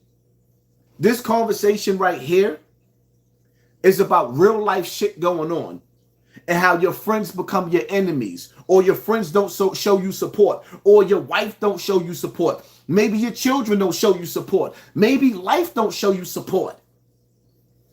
Understanding where you coming from the ghetto where nobody's smiling. It gets lonely as you get up in age because you become a grown man. And as you become a grown man, you move as a grown man, so you're not doing little boy shit no more. But when shit get real, you'll find out. See, it's crazy how you could do a bid with niggas in jail. And them niggas that you did bids with have come home from jail. And they'll cut niggas off that didn't do the bid with them. But you'll do the bid with niggas that came home from jail, and they'll find the slightest reasons not to mess with you because they surrounded by industry niggas, or niggas that's surrounded by industry niggas and start throwing shade at you. Or you can see a change in the energy. The shit just don't feel right. No, my shit, like, I'm never going to change who I am or being who I am. Yeah, you need to water it down, water it. Water what down? I'm the reason why celebrity gossip is getting cleaned up on the internet, who are these gangster niggas is not being as ignorant anymore. I'm the reason for that. Because it was getting so many views and so many people were starting to wake up and go in these niggas' DMs and start calling them out for the bullshit. You don't see Mano talking about bringing back the hood no more. Now you see him running around having Mano Day. And you know what? I think it's cool, Mano, that your hood loves you like that. My hood would love me like that too if I sold them poison. It's like a female with domestic violence. You ever been in a situation where you had a bad relationship with a female, and while you had a bad relationship with the female, she gave you the best massages and the best head in the world, but then when you start changing up and you try to be a good man, all that shit fades out? Yeah. People are in love with abuse. And the minute that you stop giving them that abuse and you actually start giving them good shit, love, paying bills, buying whatever you buy, nigga, that shit goes out the window. I'm a firm believer that sometimes, and don't take this the wrong way, please don't do what I'm saying, but I'm just giving you what I see. Sometimes I really, really think that some of these females just want you to punch them in the face, kick them down some steps, then tell them how much you love them. Backward shit. We in love with pain. We in love with the abuser. And when people can't use you and abuse you no more, or you're not abusing and using them, like, nah, I ain't with it. My life too real right now to be having fake shit in it. Way too real to be having fake shit in it. I could tell y'all stories for days. And like, it's funny how B Stinger got me beefing with the whole Zulu Nation, trying to protect his punk ass, but now he's standing outside with that same family, and it's just amazing. Like, because when niggas talk about, like Nudie, for example, right? Where you hear Beast niggas throw that nigga name around where he don't even know Nudie.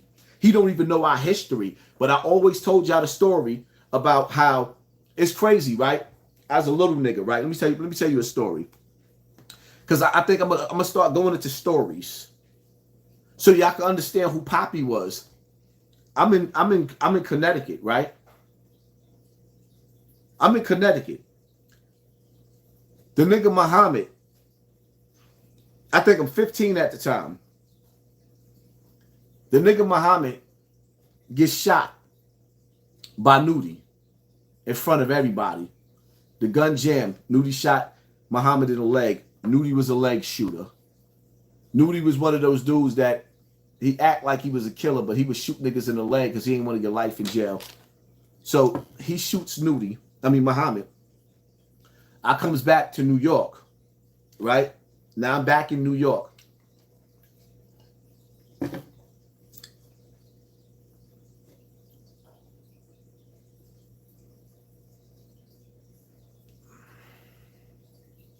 Let me make sure I don't say too much. Zulu Nation versus Bronx River. Them grown-ass men sent me back in my projects to face killers. When I wasn't a killer yet, I was still a baby, an innocent kid. I goes in Bronx River on a bike looking for Nudie and his crew against my own projects. For you, Muhammad, Stanley Bell, F's big brother. I goes back in the Bronx River for you, my nigga, on a bike. And I didn't see these niggas. Niggas was moved like a ninja that day. They was in the side park. Niggas was hiding and laying and lamping. They must have got the heads up quick. We come into projects with school let out. Nothing but school kids all over the place now. So now niggas is coming in with AKs and duffel bags. They didn't get a chance to get them AKs out of them duffel bags because Nudie and them niggas started jumping out of the place like ninjas. And in between, niggas couldn't really fire at first because all the kids was in the middle. Then the kids went scattering when the gun shot. All the kids was there. And the gun started boom, boom, boom, boom, boom, boom, boom, boom, boom. I don't even have a gun on me. Niggas sent me in my own hood with a bike. Right? Niggas got chased out of the hood. Chased out of the hood. Gunfire. I remember F jumped in the car. He didn't even make it in the hood. He jumped in the car. He drove off. Niggas scattered. That was a defeat for the Zulu Nation for the first time right there in Bronx River. Niggas lost that. Now, Muhammad gets into a beef with Bam and them, and he runs off with a bag full of guns. Deaded Bam on a bag full of guns. And didn't give me nothing. So now I'm left with no gun. While he's running off, he's healing up with Kit Kat and Nike, two girls. Muhammad had a lot of bitches, even though he's gay. Oops, my bad, Muhammad. He had a lot of bitches. So he's with Kit Kat and Nike healing up. If he was still with them, I think they left. Anyway, the bag disappeared. Now I got to fend for myself. Bambada got a gun from Crazy Legs. A 38 with no bullets in it. Now I'm in Bronx River walking around. Backspin. Yo, Poppy, run. Nudie coming. I said, I'm not running. At first I started to run. I'm like, I'm not running. The nigga coming. He got a tech and a 357 on him. He backs me down by the big park, in between the big park and the back of Bryan building, right? There's there's a housing ramp that goes into the building, into the basement. He tells me to go down the ramp. And I looks at the nigga and I tells him, nigga, if you gonna kill me, you gonna kill me right here. So he gets to patting me down. As he started from the bottom, the 38 slipped down my leg into my boot. He missed it. He didn't even catch it. Then he looked at me. He was like, yo, son, how you gonna go against the projects? I said, nigga, yeah, we ain't never like each other. Y'all niggas treated me like shit. Them niggas, I thought they was my family. Well, I had to find out the hard way. Nigga Nudie looked at me and he said, yo, you know what? We good from here. And he squashed the beef with me right there. He was like, son, don't go against the projects again. He could have killed me that day. After that, I became an animal. Muhammad, you don't remember that? So now it's been years me and you spoke to each other. Like, I could tell y'all some stories.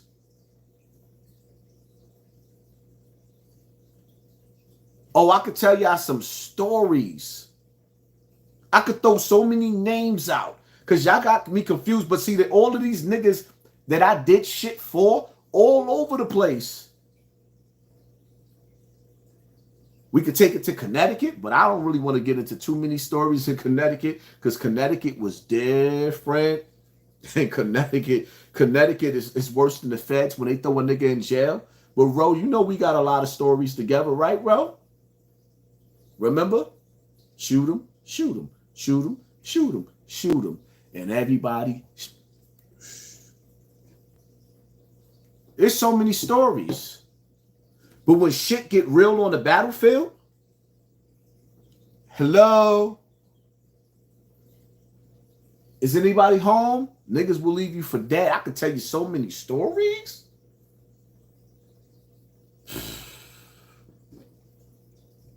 All my real niggas is in dead or dead or in jail. My niggas that would have went stupid with me. I mean, the reality of it is, some people I can't blame. I seen a team in a crisis before. Some of these niggas that y'all glorify, I seen these niggas. I seen a nigga team in a crisis before. I seen some of these niggas like when shit got bad, before the cameras was up, and niggas was hiding. I've seen it. Cause I don't blame a nigga for not acting stupid on camera. I don't blame dudes for that. But I've been around the world. I've been around. Trust me. I done dropped shit and rocked shit with some of the illest of niggas. And I done rocked shit for some of these niggas that pretend to be the illest of niggas. Like, remember, at the end of the day, I'll tell y'all all the time. I like, nigga, when B.O. died, I was in jail. So when I see and niggas be sitting up there talking about, oh, you ain't go outside when they was in the park. Them same niggas you seen standing in the park with their chest stuck out, they mightiest warrior. Remember, I was a kid. So B.O. was with them niggas. B.O. grew up with them niggas. All them niggas that was in the park with their chest stuck out, Bodyguard and Bam. When B.O. got murdered by David Mullins in Sex Money Murder, Africa Bambaataa was at the highlight. He was like Diddy playing with Usher. You remind me of a girl that I once knew. He was playing. When B.O. died, all those killers, to all the killers in the $100 billers. See, I seen niggas teams in a crisis before. It took these niggas years to play with me. Now they feel like, all right, you got Math Hoffa playing with you. All right, you just got shot. Yeah, he getting old. Nigga, I'm going on 50. I got something to live for. And I got all eyes on me. Everywhere I go, I got all eyes on me. So it's a little bit harder for an internet nigga to go outside and rock something. Especially when you got 25 or 30 kids. Yeah, I'm in my feelings. Because I ain't asked none of you bitch ass niggas to kill nothing for me. But I can feel when niggas get distant. Yeah, you feel that fake? That fake? You ever gave somebody a 5? And when you gave them a 5, it was like, you felt like they ain't really want to, they gave you that fake dap like, yeah, hurry up and get out of here. Don't never give me a dap like that, nigga. But I'm going to tell you something, though. A lot of you niggas are so lucky that it's cameras up everywhere. Because if it ever come a time when the purge come, and I could actually pull up and those cameras ain't working, I'm just playing FBI. This is pure entertainment. I don't really mean nothing that I say. I'm just Poppy from Bronx River. BX River, aka Hassan Campbell, the internet nigga that's in my feelings right now. Because all these real niggas is feeling so fake.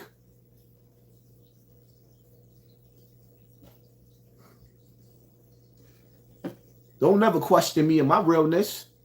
Ask a nigga, what's up with Hassan Campbell? All these niggas that's supposed to know me in real life. Then you ask them, why they ain't rocking with me no more? After he did all that for you, ask these niggas. He did all this shit for you real niggas. And what's the excuse for y'all not being by his side right now? Cause of who? Cause of what?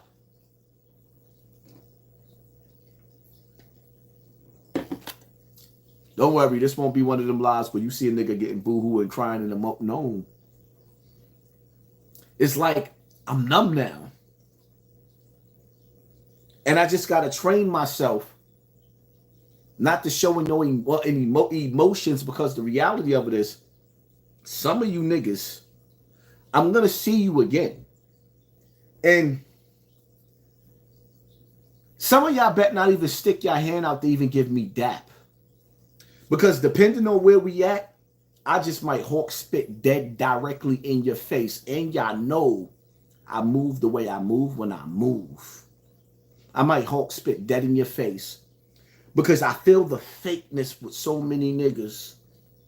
And you know the crazy part about it is, so many of y'all so fake with me. While y'all watching this, y'all really feel like he's talking to me. No, I'm talking to all of y'all. Absolutely. Swear to God, every last one of y'all. And I know y'all be calling this one on the phone and that one on the phone. I think I'm talking to all of y'all. It's simple.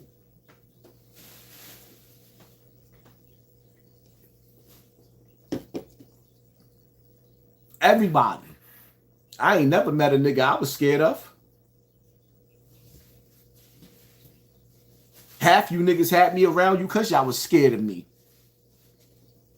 Now just imagine if Eric was still on the streets.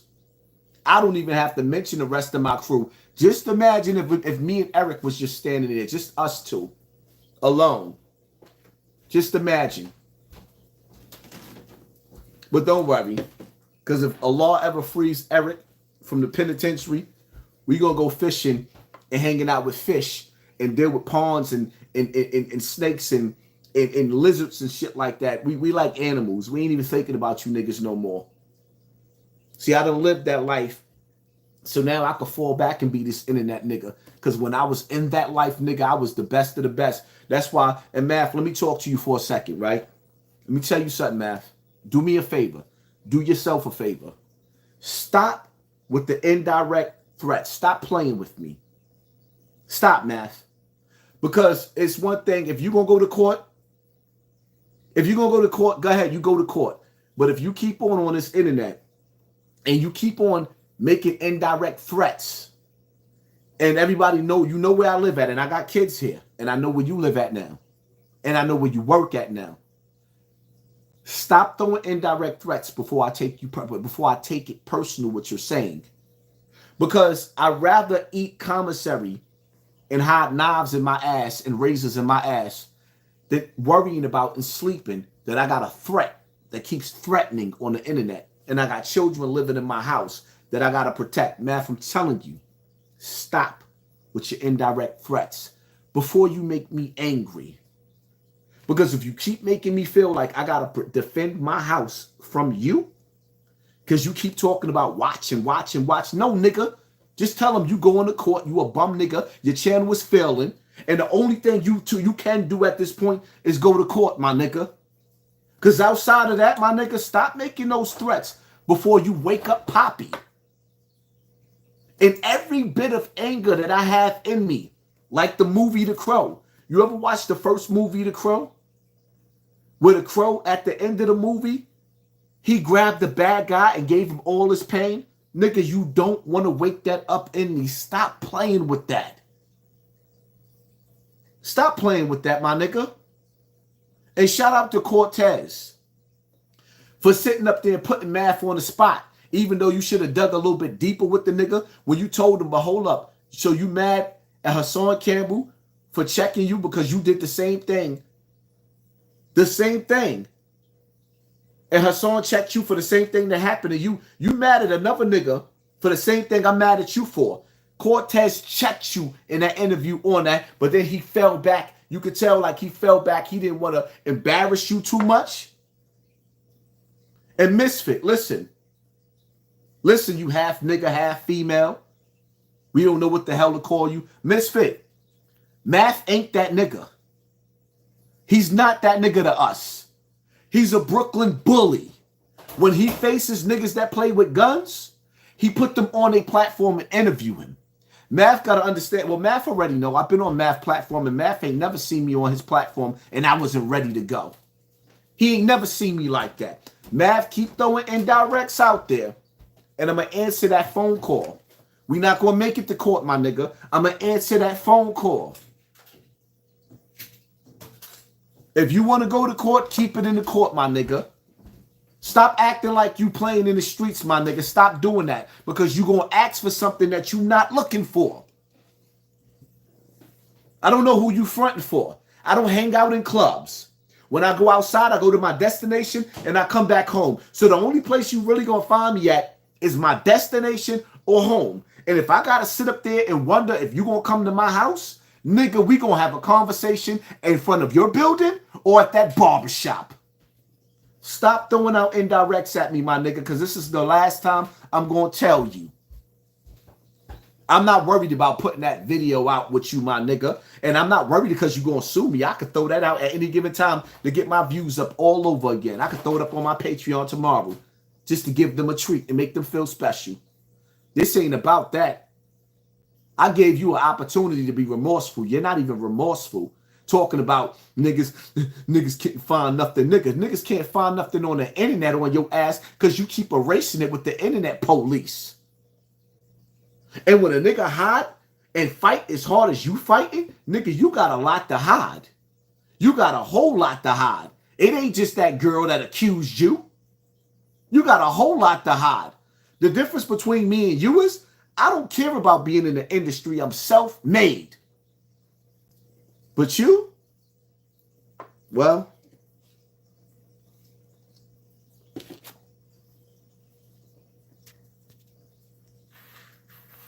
Mav took the Masonic oath 3 months ago.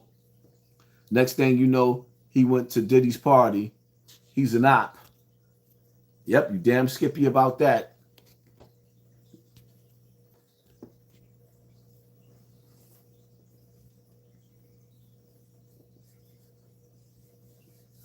But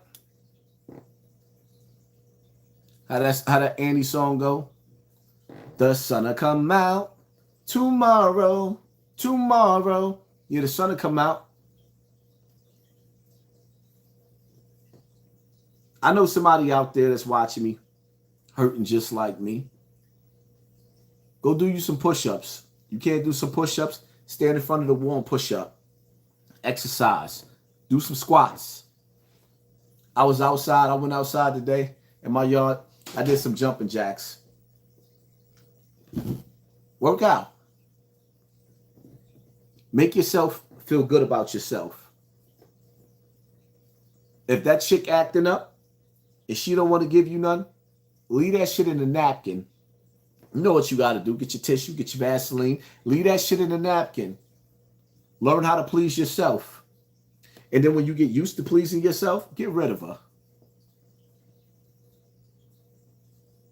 Because one thing us men got to learn how to do, and you women got to learn how to do, before you move on to somebody else, you better rid yourself of all the thoughts that you have before you bring that into a new relationship. Because the reality of it is, some of us is getting too old, especially in this age bracket that we are dealing with on this internet, to be bringing your problems from the last relationship to the new relationship. Niggas is getting too old for that. And I'm going to tell you men something. Listen to me. Because some of you dudes out there, you weak. You the breadwinner. She sits on her ass. You coming home from work, driving trucks. You hungry, tired, and you backed up. Some of you niggas, I know you niggas, you out there and y'all in them trucks and y'all paying for prostitutes. Because you getting backed up. Master, thank you for sponsoring this war. No, you're playing yourself. You got low self-esteem, my nigga. And you holding on to somebody that does not recognize or respect your hustle and what you bring to the table. Trust me when I tell you, there is a female in the projects, in the ghetto, in the tenement building that wants a better life. She will respect that dollar, that hustle that you got. She will respect you moving her up out of the hood, paying that $2,000 a month or $2,500 a month to live in a better environment. She will sit up there and run your bath water. She will iron your clothes. She will sit up there and cater to you like a woman's supposed to. You niggas better stop spoiling these chicks. You spoiling the females that ain't giving you the coochie. But somewhere behind your back, they sitting up there holding another nigga with two hands, molly-whopping him to music and dancing while they having sex on a nigga.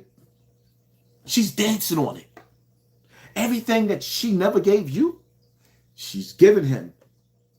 And even if she ain't cheating right now, everything that she gonna give the next nigga gonna make you hate her because you doing everything for her.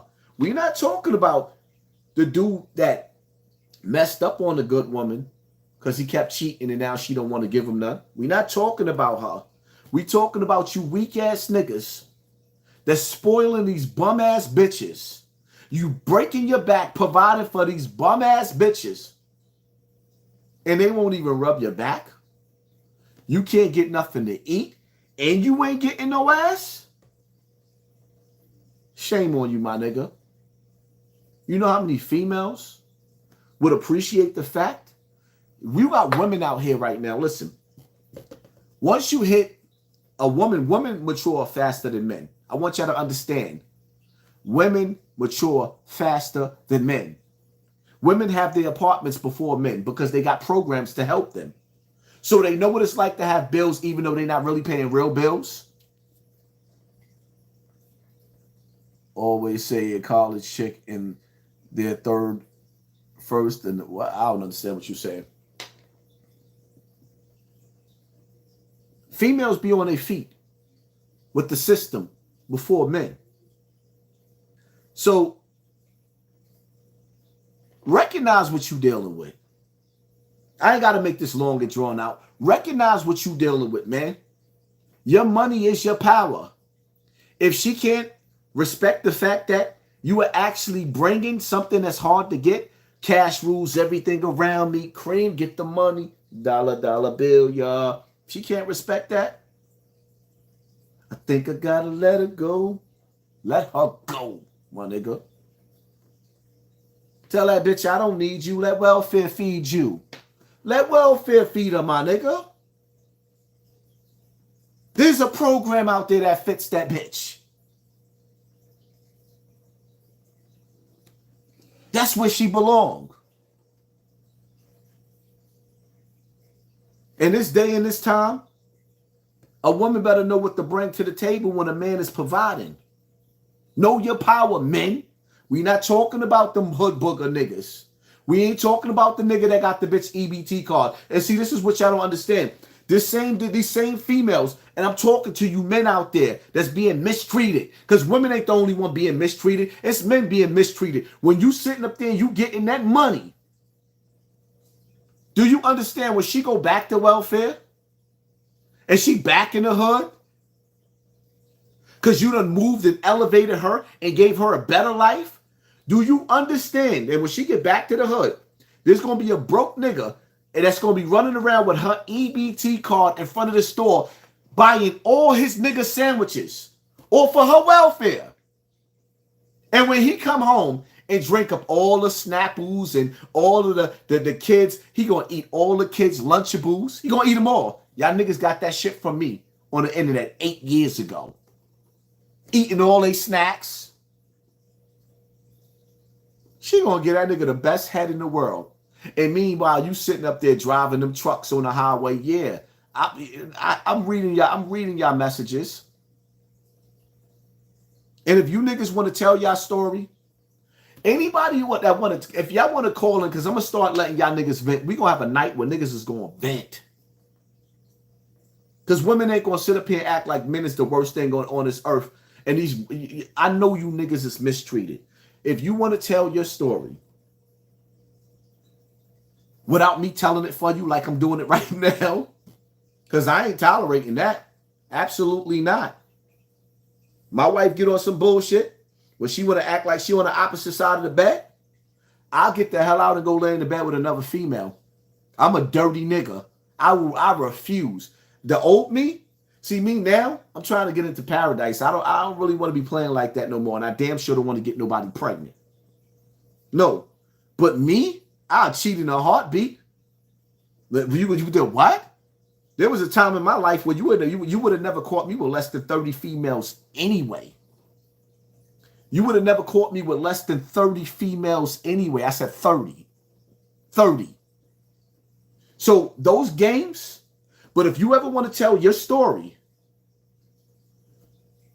and make the world understand, we're going to set up a night where you can call in and you can vent. We're going to call it vent night. I'm just going to figure out what night it is and set up my setup where we could have vent night with all you men could call in, or we could do, because some of y'all, it might be best to call in because y'all niggas don't want y'all girls to see y'all face. If I do a StreamYard, y'all got to go home to the chicks. So I might have to keep this to the phone calls where we do venting night and y'all can tell y'all stories, because females ain't the only ones being mistreated. No. It's a lot of good men out there. Unfortunately, listen, if I didn't believe in God in these last days, part of me wants to go back to being a savage. Part of me wants to go back to being a savage. I don't want to be a nice nigga no more. Nice? What? Take the what? Nice? Nobody respects nice. Nobody respects your tears. Nobody cares about your pain. Toughen up, nigga. And there's nothing worse than people know that you hurting and they ignore you. It's nothing worse than that. But just understand that when you are hurting and there's nobody to wipe away your tears, you are in the wrong friendship, relationship, and you are in the wrong environment. Remove yourself from them people. Remove yourself. I think I'm going to start having more story nights, because the street niggas is not going to sit up there and say and vouch for me. No, they're not going to do that. So I think I got to vouch for my motherfucking self. If ain't nobody going to stand up for you, stand up for yourself. That's what we do. Stand up for yourself. The mark of the beast is here. So is the Antichrist. What does that matter when everybody around you is a devil? What does that matter when the people that's hurting you the most is the people that's supposed to love you? What does it matter? What does it matter if the world is going to end tomorrow when you feel like you're already dead today? What does it matter if the world is going to end tomorrow if you feel like you're dead today and you can't even get a hug from your siblings? Your daddy was never there. Your friends trying to backdoor you. Your wife trying to ignore you. Your kids don't respect you. What does it mean? You niggas is talking about aliens and the Antichrist when niggas is dying on the inside every day.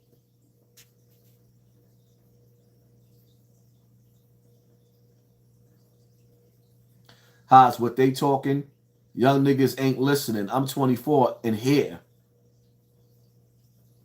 Israel, thank you for sponsoring this war, family. And I love it to see the youth in the building. Brother Hassan, I know the chess board of the sins, Syab's darkness, hypnosis. It was put in face directly and detained by moms back in the 70s. I walk alone. Light over the...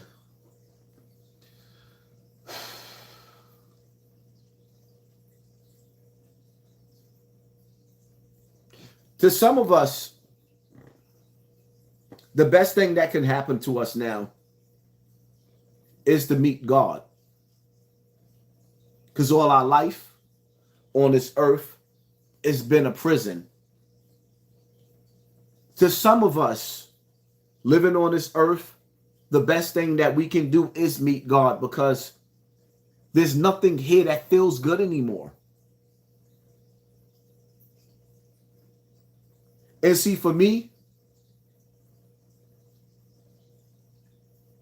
I would tell any of you dudes out there that's going through what I'm going through, you have to remove yourself from the world and go back to man, woman, and child, and keep God first.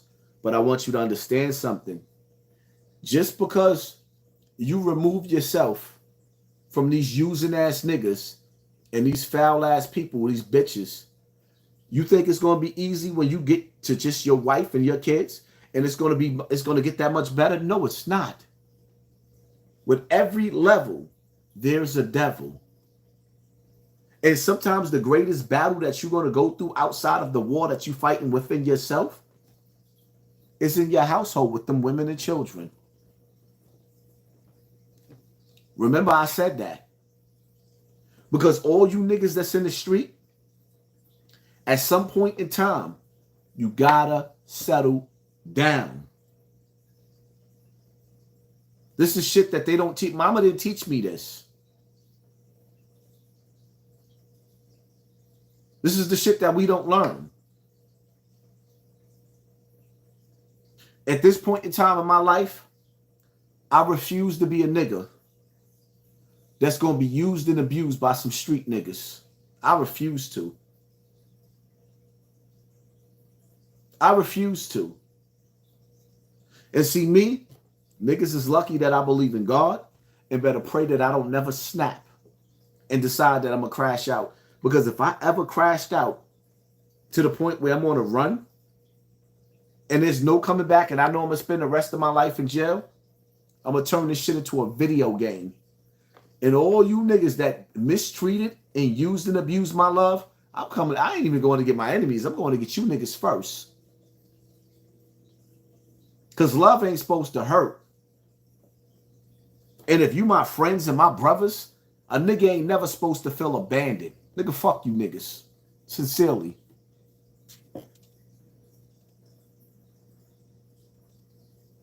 DC Hardinary Cole, thank you for sponsoring this war. Appreciate you, family. It is what it is, man. I would apologize for venting, but I told y'all in the title that Hassan was in his feelings, and I definitely came in my feelings, and I gave y'all my feelings, and I'm sorry.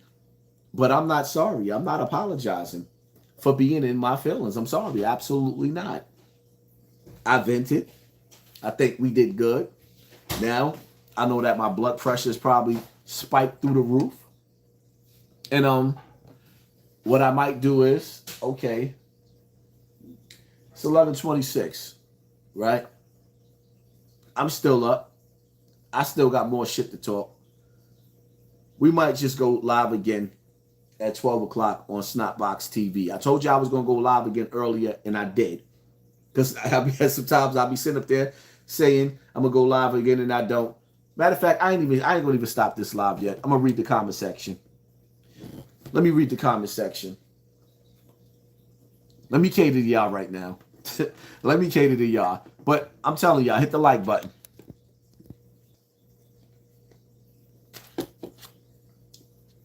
We here, folks. LOL, the kids asleep. Yeah, my kids be doing their own thing anyway. We rocking with you, Haas. Let me build you a website. Yeah, I definitely got to build me a website. Big up you, bro. Love from England, UK. Wow. Matter of fact, you know what? Where you from? I want to see where y'all from. Everybody, drop in the comment section where you from. Stay positive. How's you still got your soul? These industry dudes hanging with the dudes that got nip killed. Fake industry. Oh my God. Matter of fact, you know what? I'm glad you brought that up. Because there's something that, like, let me see something real quick. Patterson, stand up.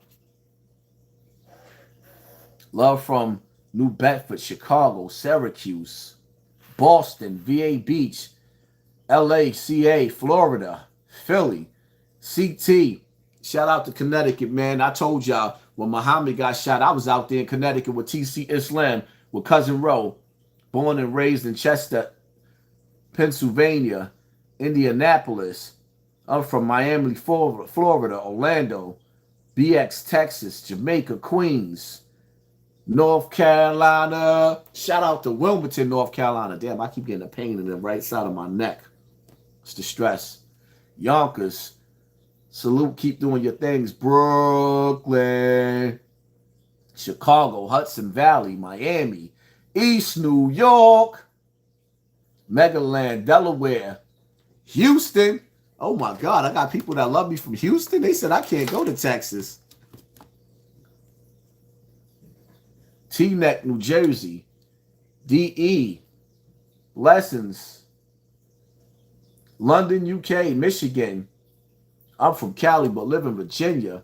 Oh my God, the comment section going crazy. Yo, Haas, I meant to say it's better to be with Akik that's on their way to be successful or already successful instead of a chick. Okay, a chick. Okay, I see it. A chick that's poor and becomes successful because they change and they think and they can't have and they can say anything to you. Listen, let me tell you something. You got to know your chick before you get with a chick. Damn, I got a pain in the right side of my neck. That's the stress. Right here, that's crazy. Make sure I ain't having no goddamn aneurysm. Take this fucking do-rag off. Woo! Let me say something to y'all, right? The door, yeah.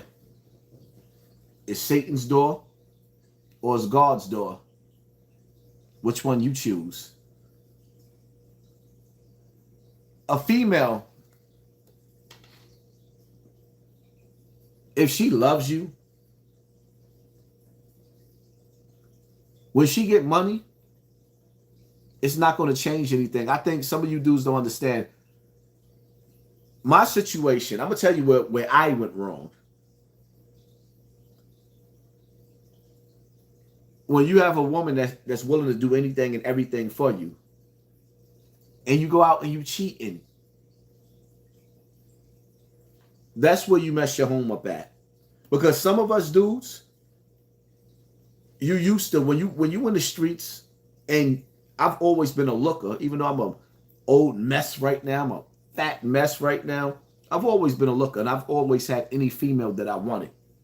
And when you start dealing with a bunch of females, you hurt your woman. A woman that has money, my wife been playing with money. Been playing with money. I've been with my wife before she had money. And then I've been with my wife when she started getting money. It wasn't the money that changed her and made her feel some type of way. It's the having different women all over the place and cheating and having babies and having babies and having babies all over with different women. That's my story. That's what I did. And when you sit up there and it's like some of us men, you'll have a good wife at home. And then you'll go out and you cheat with a bitch that ain't shit. Then you niggas be running around, right? and you mad and you having a bad day, and you can't tell your wife why you having a bad day, because it's going to start an argument, because you thought you was going to go out there and find better, and in the process of you going out there finding better, you found something worse, and now you miserable at home because you started a fire in your house playing with this bum chick, and then now you dealing with this bum chick, and you got a headache, and you got to be popping all types of Excedrins because your brain is hurting, because you dealing with a headache, and you can't come home and release that stress with your wife, because as soon as you start talking about that headache, now you just started another headache back in your house.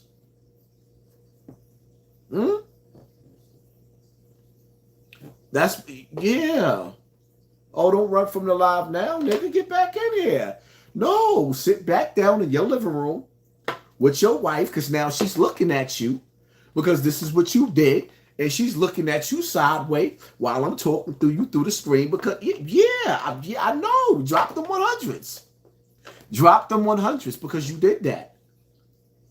And it just doesn't go away. But see, there's a flip side to that too, because then you find yourself in a relationship with a woman, right? You got valid points in the relationship.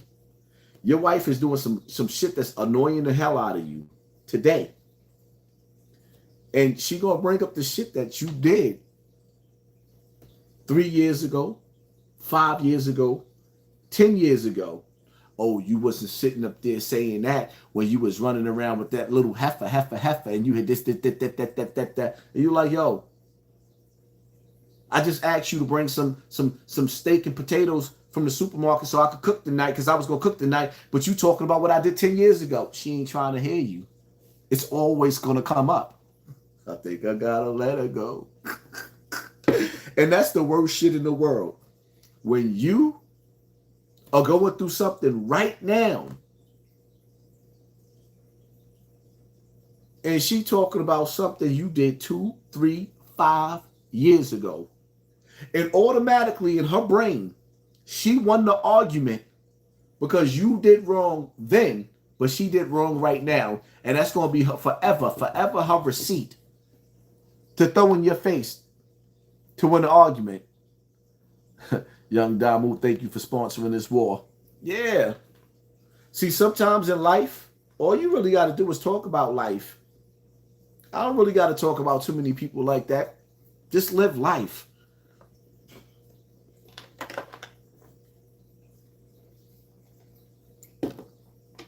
Life will take you through some obstacles. Trust me, I know. See, but for me,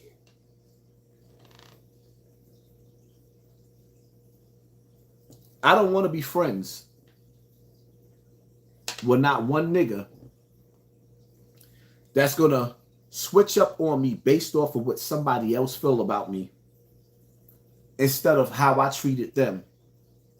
When you show me that you will switch up on me based off of what somebody else feels about me, and I've been good to you, just make sure when you go, you stay gone. Because if I ever fall off my dean or find myself in a situation with you and there's no cameras, I might do you dirty. Because I'm never going to forget. And I don't want none of you niggas to think that because I ain't flip, that I'm not still flip mode. When you find yourself distancing yourself from me, my nigga, stay gone. Because energy don't lie. And I see a lot of fake shit. I've never, first of all, no Diddy. If I'm going to impress somebody, it's going to be a woman. I'm never going to compete for men. Never. Nothing feels better to me in this world than a woman. Nothing. So with you niggas in the mindset that you got, where y'all think y'all gonna distance yourself and y'all see highs, oh, I might need them today. Please don't think I don't see you. I see you niggas. When you go, stay gone. Don't come back because you need me. And don't take my kindness for weakness, because I see. If I can't benefit nothing from you, if you ain't got my back and you ain't my brother, don't keep leeching off of me.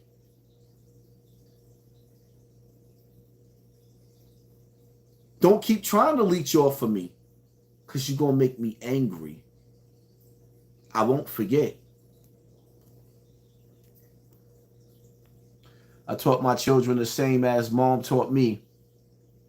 It prepared me for war, and I'm going to teach my grandchildren. Moms and grandmother wasn't no joke, bro. Yeah, we got to go back to the old ways.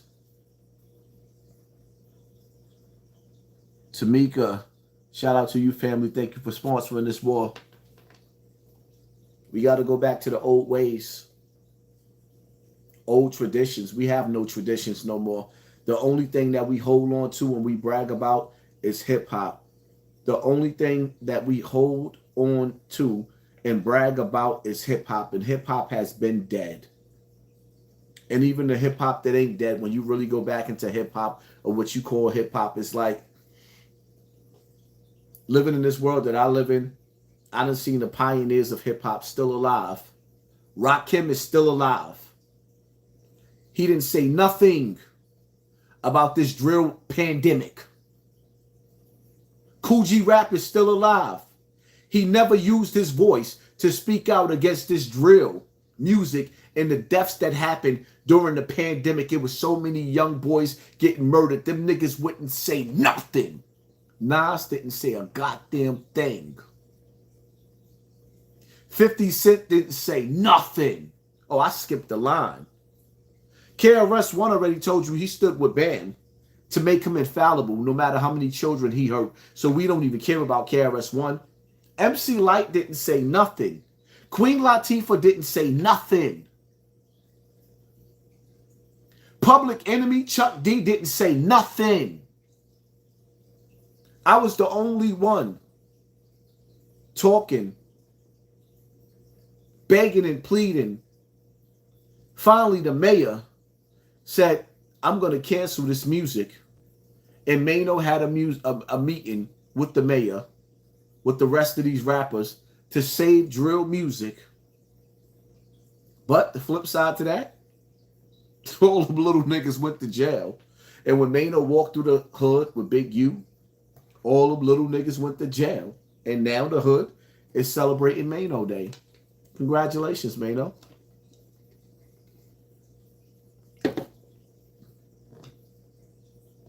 Anytime the hood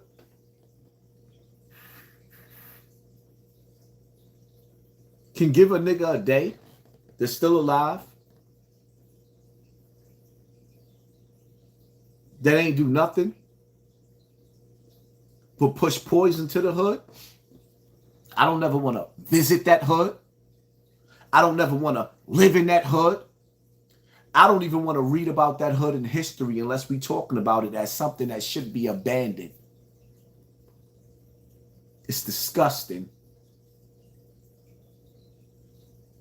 We are living in the days of Pharaoh. We are living in the days of Sodom and Gomorrah. When that mothership comes back and Jesus returns, if there is a Jesus in the sky and he's going to come through the sky with chariots, whose side do you think he's going to be on?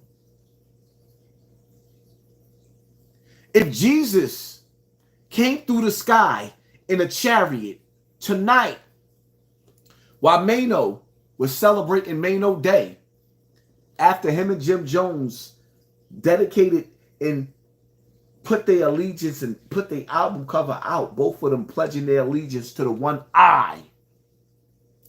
And in Islam, it teaches us, because Islam is a continuation of the Prophet Abraham, a continuation of Judaism, a continuation of Christianity, if that's what you want to call it.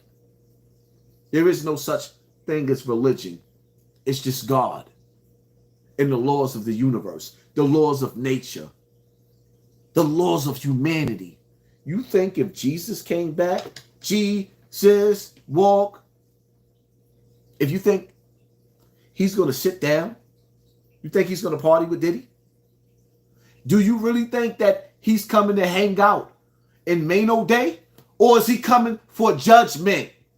The first time Jesus came, he came to teach you repentance, to turn to your Lord and ask him for forgiveness. He even showed you that he'll pray for you. He will try to intercede and pray for you because he knows. Moses came with the law. Prophet Muhammad came to speak to all people, all nations. That's why when you go to the mosque, you see it like an M&M pack. It's all types of people in there together. It's beautiful. When Jesus come back, he's coming back with a vengeance. You niggas is celebrating failure. You're celebrating failure. Salute to you, Haas. Go Talk to TV. Celebrating failure. I keep getting a pain right here in my neck. That's crazy.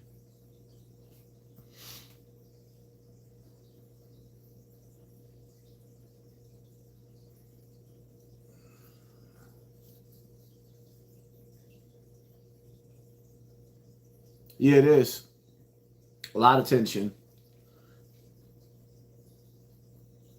It is. A lot of stress. Like I said, it kind of bothered me to see that people actually cared more about Saucy Santana. The compassion was there for this homosexual man, but a straight black man, that straight black man, ain't no love. Ain't no love. Ain't no compassion. Ain't no sympathy. They're just praying for my downfall.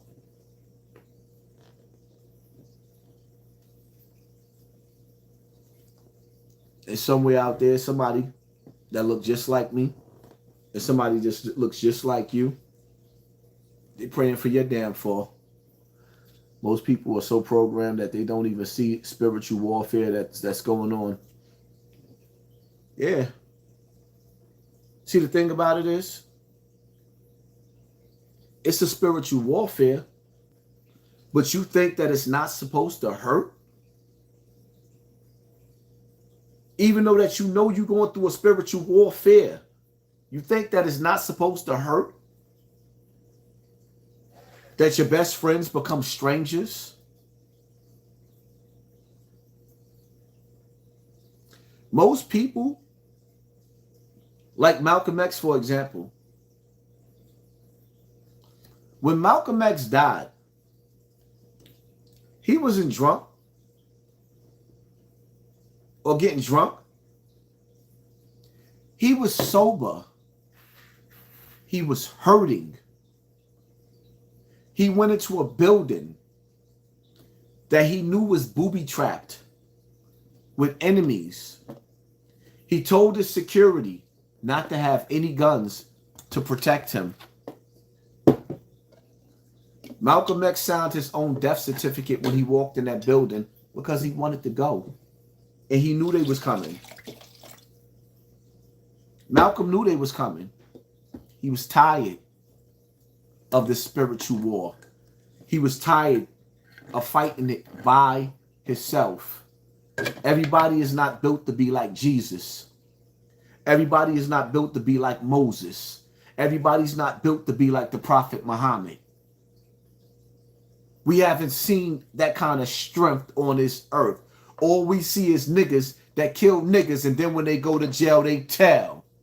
And the ones that don't tell, they just die in jail. And they're forever, forever, forever gotten. And then we see other niggas. Let me not forget the niggas that used to be soldiers.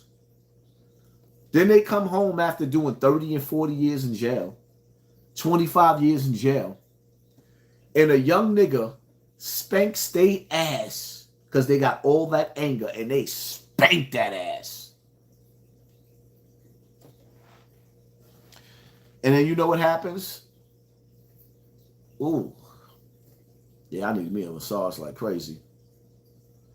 They realize they can't go back to being the old them because they don't want to die in jail. And they remember the shit that them COs put them through. Put your hands against the wall. Fingers in your mouth. Make sure you ain't got no razors. Lift your hands up. Make sure you ain't got nothing above your underarms. Turn around, put your hands on the wall. Now open your ass cheeks.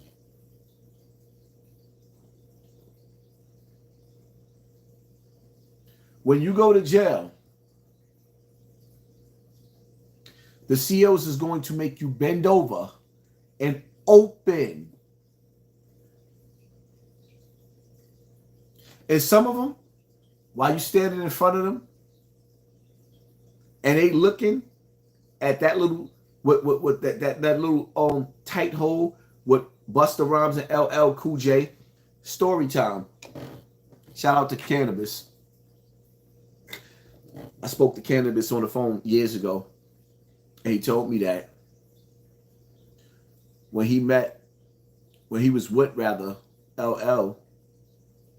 and Busta Rhymes, they was talking about his starfish, and they was laughing, making jokes about his starfish. He didn't know what they was talking about. Make a long story short, he said LL and Busta Rhymes, this is Cannabis here. When he found out what the starfish was, they was talking about his booty hole and playing with his booty hole. He didn't know what they was talking about when he was standing there because he kept asking everybody, what's a starfish? What's a starfish? I didn't even know what a starfish was. Oops, I probably wasn't supposed to tell that.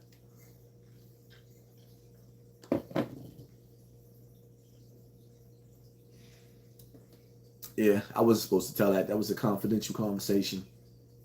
Shout out to Cannabis. Are you not entertained? Y'all don't even understand how many celebrities I be on the phone with. Nah, Cannabis, we was kicking it. We had a conversation for like 2 hours. We was kicking it. I don't even think y'all understand some of the celebrities that reaches out to me. Y'all talk about nobody watches me. Nigga, is you stupid? Do you realize the celebrities that's watching me?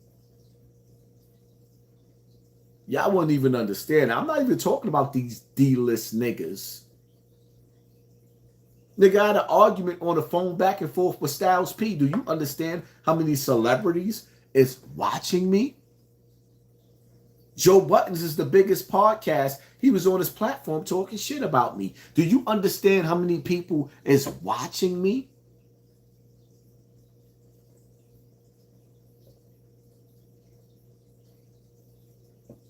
See, the next steps and stages in my life,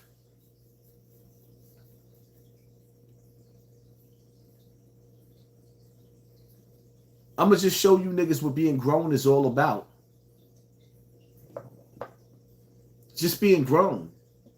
Because at any given time, this earth could turn upside down and put us on the same level of poverty. But while I'm here, I'm going to show you niggas rule number 1. Again, don't you ever call a man a clown if you can't provide for your wife and kids. Don't you ever call a nigga a clown if you can't keep a roof over your own head, don't you ever pass judgment on anybody if you on welfare in Section 8. And it ain't nothing worse than a nigga that just got a job.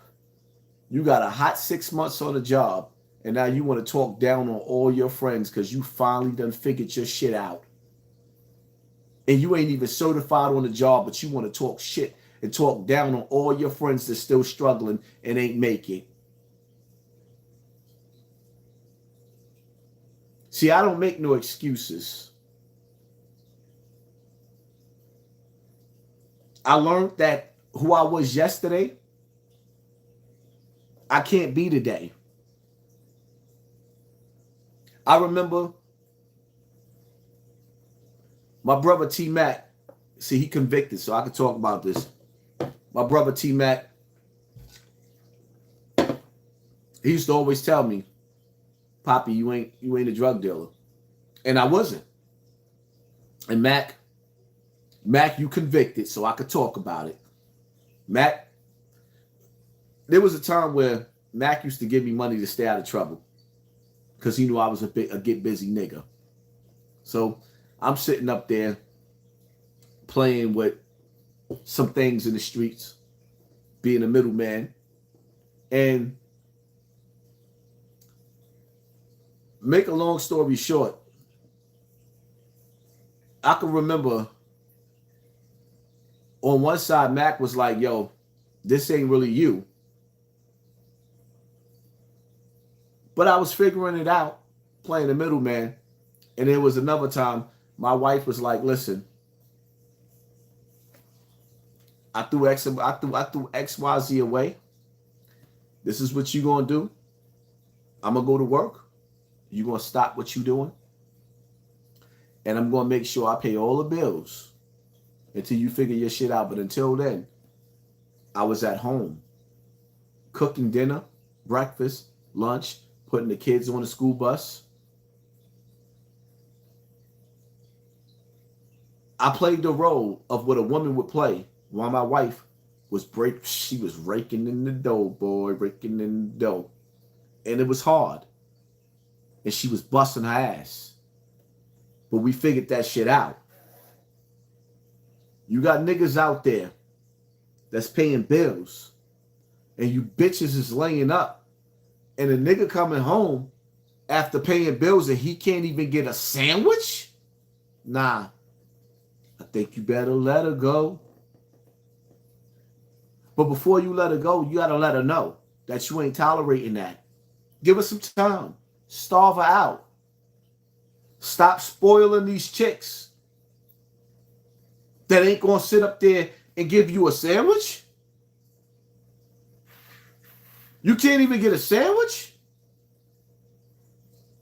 Nah, there's good dudes out there that's being treated bad. And I'm here to tell y'all, like, listen, let me tell you something.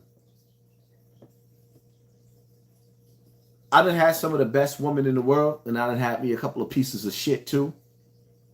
And the one thing I will say is that the majority of women that I had, if I fell off my feet, they will look out for a nigga. When you got a bitch that won't look out for you, you playing in the wrong neck of the woods. Because yes, it's a man's job to provide. But at the end of the day, I know, worst case scenario, if I come up short, my wife ain't gonna even hesitate. So if you come up short and that bitch can't pay a bill and she won't mollywop your meat stick, I think you better let her go. I think she better call Tyrone. Let Tyrone wear her walls out.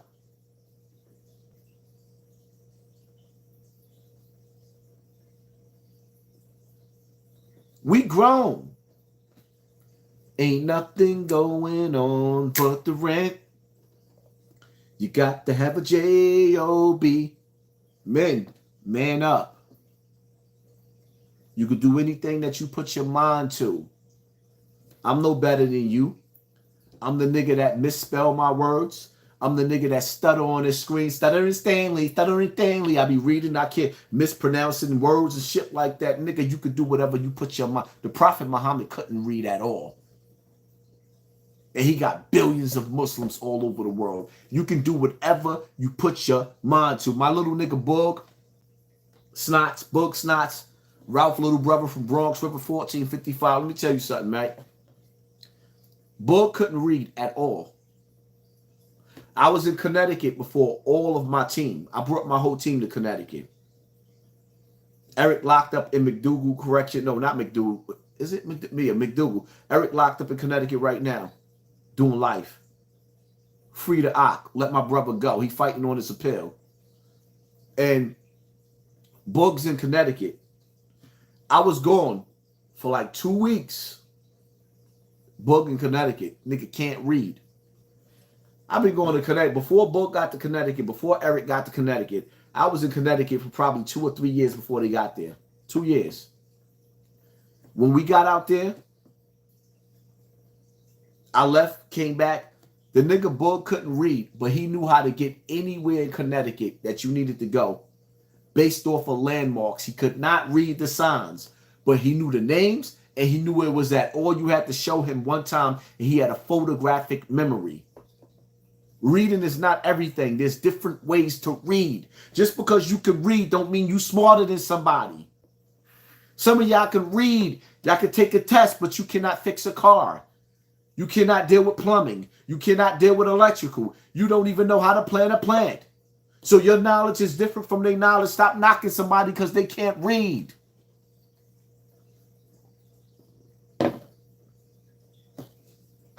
You know, it's crazy. I might tell another story, Ro. Let's start telling stories. I remember the first time Eric and Ralph went to Connecticut. Ro got shot. We talking about gun blaze in New Haven. Ro was in the island.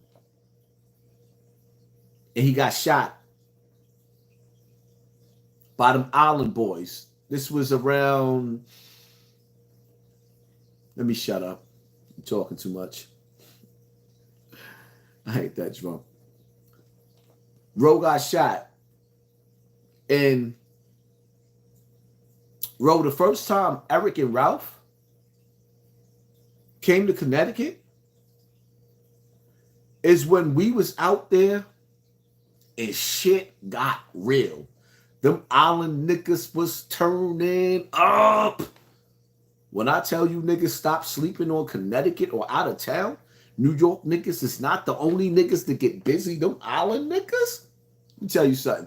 The nigga Ro got shot in the island. He opened up shop in the island thinking that it was sweet in the island. He's inside the house with G, who's locked up for murder right now. G been locked up for like 20 years. And another nigga named Kev. While Ro was shooting out with these niggas trying to get in the house to kill him, these niggas was hiding under dirty clothes. They was in a crack house with dirty clothes all over the place, hiding under the clothes. The ambulance got that nigga up out of there. When I got to Connecticut, there's a war going on outside. No man to save from. Shit got real. It got so real. I hit Eric on the phone. Ralph came out there and said, y'all sleep on Ralph, alcoholic, drunk ass in Bronx River. One of the reasons why Ralph is fucked up because Ralph went through some shit. But y'all niggas don't know Ralph was dangerous out of town. Woo-hoo-hoo. Y'all sleep on that alcoholic nigga that's washed up. That's still drinking because he lost his mother at an early age. Lost his brother to a bad car accident. Yeah, he's still suffering. That nigga loved his mother. He lost his mother at a young age, and Ralph ain't never been the same. Then after he lost his brother, And with Lena, oh, Ralph you've always been a sucker for love, my nigga. Lena? Lena? I'm just messing with you, Ralph. When Ralph and Eric came out of town, woo-wee. Ro, you remember that? Ro, you remember that? You know what's crazy? Because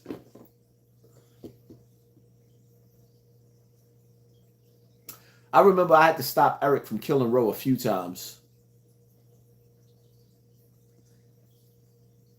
And it was because Ro was a selfish nigga.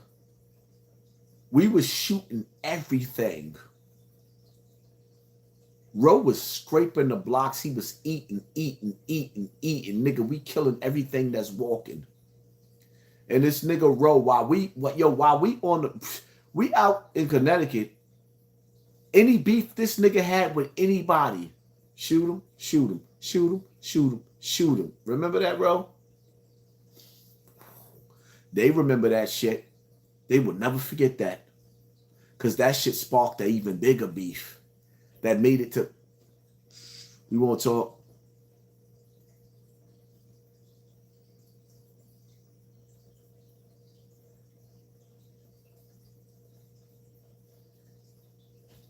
And this nigga Ro was hiding oodles and noodles. This nigga hid all the food. Nigga was selling all the drugs and hiding the fucking food under his bed. He wouldn't even feed niggas that was killing for him. FBI, we just telling stories. This shit is fake.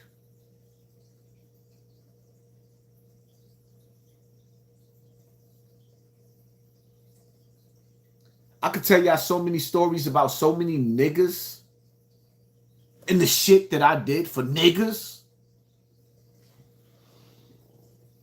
I told you I was in my feelings tonight.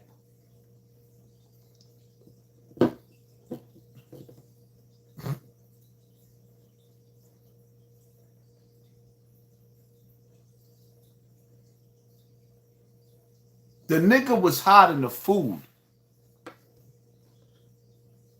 under the bed. So what Eric started doing, he said, fuck that. You ain't gonna let me kill this nigga?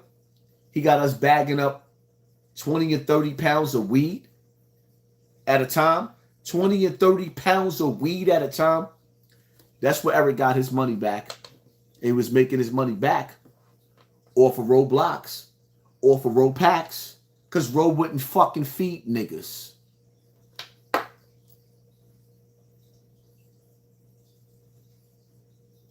It's funny how niggas forget when they mistreat you. And it's funny, Ro, how you text me and you talk about, let me tell you, like, Ro, I'm going to tell some stories. And I don't give a fuck who get offended. If I offend you, I meant to. That goes for all you niggas who names I mentioned that act like y'all don't know a nigga no more. Y'all want to act strange because somebody else don't like me. Because I've been good to niggas that ain't good back to me, my nigga. And I feel some type of way with everybody. Recently, the chocolate tricolor mail that's at my other crib. This chocolate color mail, right? This is a dog that Ro gave me for $1,800. He decided that he wants to text me and tell me to hurry up to pay him $1,800. Now, mind you, right? I'm laughing at this nigga. And I responded back to him. And I'm like, Ro, I said, don't worry. I'm going to pay you in due time. Even though you didn't pay me. Remember, Pastor Ro? Remember Pastor Ro? You're a pastor now. How you took my dog. And you bred my dog. And then when it was time for you to pay me our contract of my puppies that I was supposed to get, you got rid of my dog. and told me when it was time for you to pay me that you got bills. And I ain't got that many puppies, but I got bills. You had 5 puppies and you needed to catch up on some bills. That's what you told me. And I can open up my bank account. I got the $1,800. I can give you the $1,800 right now, but it's just kind of hard for me to rush to pay you when you held that dog for like 7 years. Then when you finally told me about you breeding her, you didn't even give me back my dog that I gave you. You didn't give me the option to say, hey, this was his first pick dog. He gave it to his brother. Nah, you didn't even give me back the dog. You gave the dog away, sold the pups, and told me to go fuck myself in your nicest way. And this is the nigga.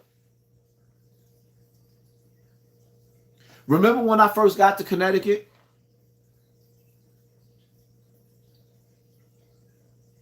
And them niggas down the block on Truman Street kept robbing your workers? And I got mad and grabbed that Mac 11 and you came running down the block following me? And they was screaming behind the trees. They was hiding behind the trees. They had their guns too. Hey, yo, New York boy, Romaine, why you got the New York boy trying to kill us? We see you, Romaine. So all the neighbors looking out the window now. And we just looked. And we left. Remember? Right. Sometimes God's strongest warriors is left to fight them battles by themselves. Or should we take it back to Truman Street? You know, after we was beefing with everybody. And I come outside and you sitting up there and you beefing with Sean. And the nigga got a gun on you. And me and Eric came outside. Woo, Scooby-Dooby-Doo. And we went to throwing darts at that nigga. I swear to God, this nigga jumped over a 20-foot fence without touching it. The nigga was Spider-Man. Niggas missed that nigga. And then he called them island niggas and told them where you lived at and the beef that we was already with. They called every nigga that we was beefing with in town. Yo, when I told you, I can't even, let me shut up before I find myself in a jail cell. Yeah. A lot of niggas ain't standing tall and vouching for a nigga. Niggas won't even come on the post and say, yo, I'm here with you, brother. We see what you going through. Nigga, I've been through battles you niggas don't even understand. That same day, after niggas shot at Sean, and this shit was over a bitch. I didn't even realize that. Y'all niggas was fucking the same bitch. That's why y'all was fighting? Yeah, Ro was good for taking niggas' bitches.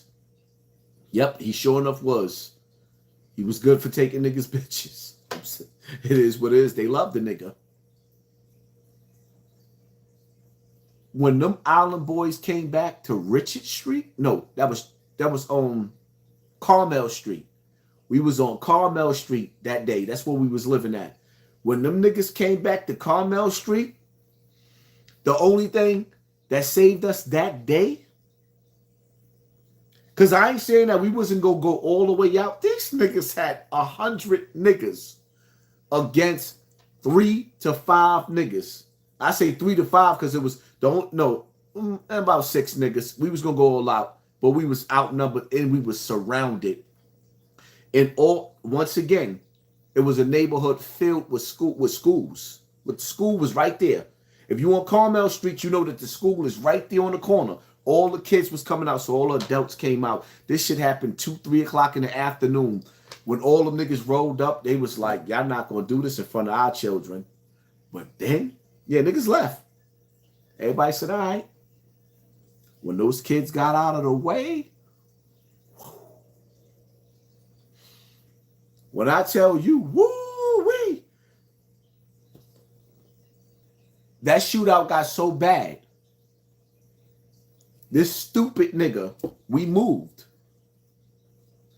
from Carmel Street I'm not even giving no more addresses because I don't even want to say no more and convict myself. I'm talking too much. But the next place we moved made history in Connecticut. Nigga, we moved out of the frying pan into the fucking oven. And by then, the beef was going so bad. Nigga, let me tell you something. Them island boys, them niggas was coming on roadblocks.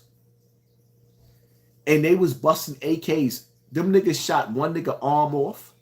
They shot another nigga leg off. And it was crazy because a lot of the times when they was coming to shoot the block up, we wasn't on the block. When we had beef, everywhere we went together, so we couldn't lose. We was too strong. We was all dangerous, and we eat, sleep, and shit together. You could never catch none of us by ourselves. You never caught none of us by ourselves. But they would come through the hood and catch the stragglers. Woo! And it was bad. Them niggas didn't give a fuck who they get hit as long as the drama lit. Yeah, it got crazy. But I say that to say this. I was that nigga with every nigga that I've dealt with in my life. But when it came time for this shit to come back, I'm not even asking niggas to air blocks out. Niggas won't even stand next to you and support.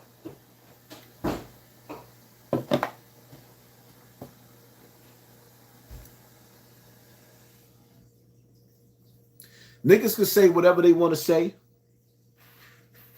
about me, but if you ask Pistol Pete, I'm the only nigga that stepped to him about B.O.'s death. Niggas can say whatever they want to say about me, but if you ask Pistol P, Xavier Williams, Uptown, Eric Bennett, and everybody in Rikers Island, before me and Pete got cool, I'm the only nigga that stepped to Pete in that building. The only nigga behind B.O.'s death. Are you not entertained?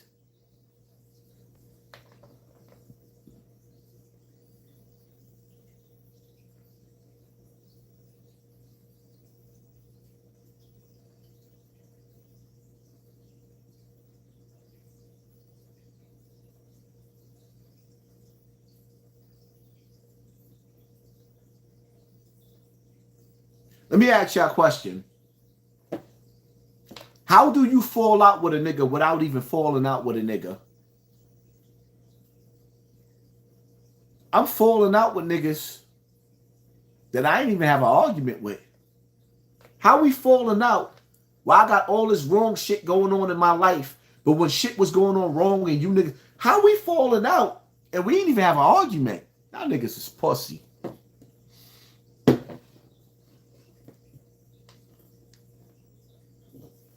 Let me see. I gotta.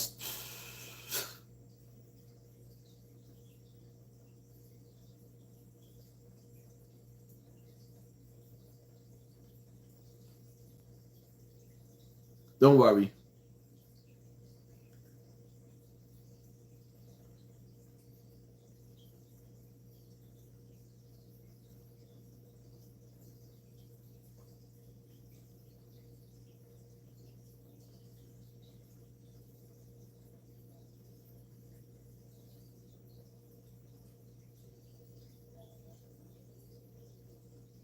Don't worry. I'm going to get it together. I got some joints that I got to post up. I have some shit that I want to, oh my God, that I want to play right now, but I can't. I'm going to give y'all a whole lot of stories. I've been there for a lot of niggas. I did a lot of real shit for a lot of niggas and a lot of stories I can't tell. See, some of these stories in the States, there's an expiration date, but in the feds, there's not. They come get you for old and new. And some of my stories, there is no expiration date on these motherfuckers. I was a different type nigga. And these niggas is funny style niggas. Some of you niggas was, y'all lucky. Y'all ever made it in my motherfucking presence, you coward ass niggas.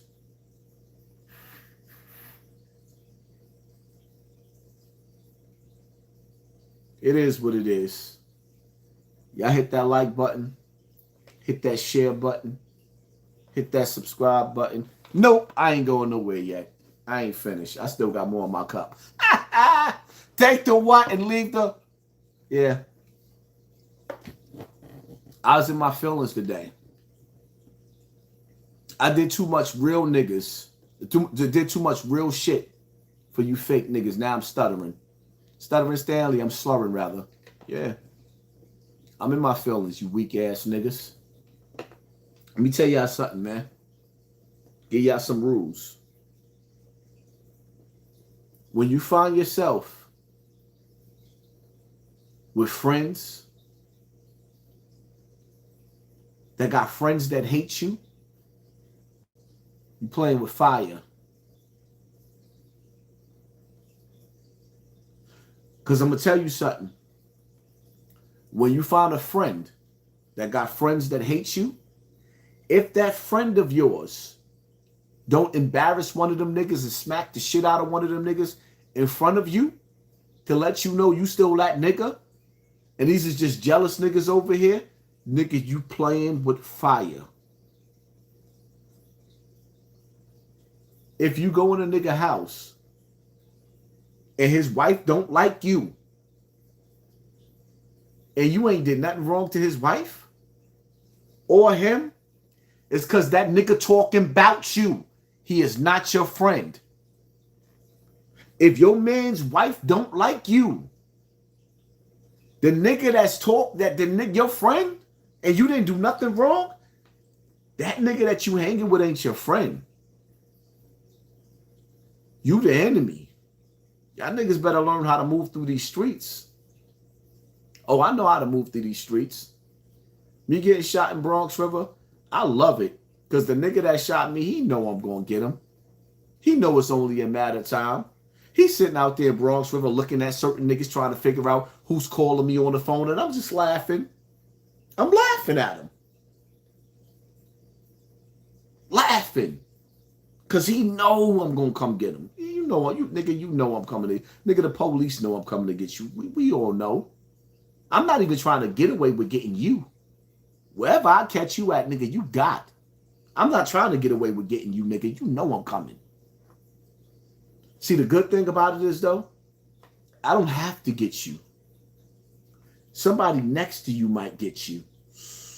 I'm just playing FBI. Y'all know this is entertainment. This soft-ass nigga with these baggy eyes sitting up here with the braids in his hair on TV just talking his shit because he trying to get his YouTube dollars. Y'all niggas better stop playing with me.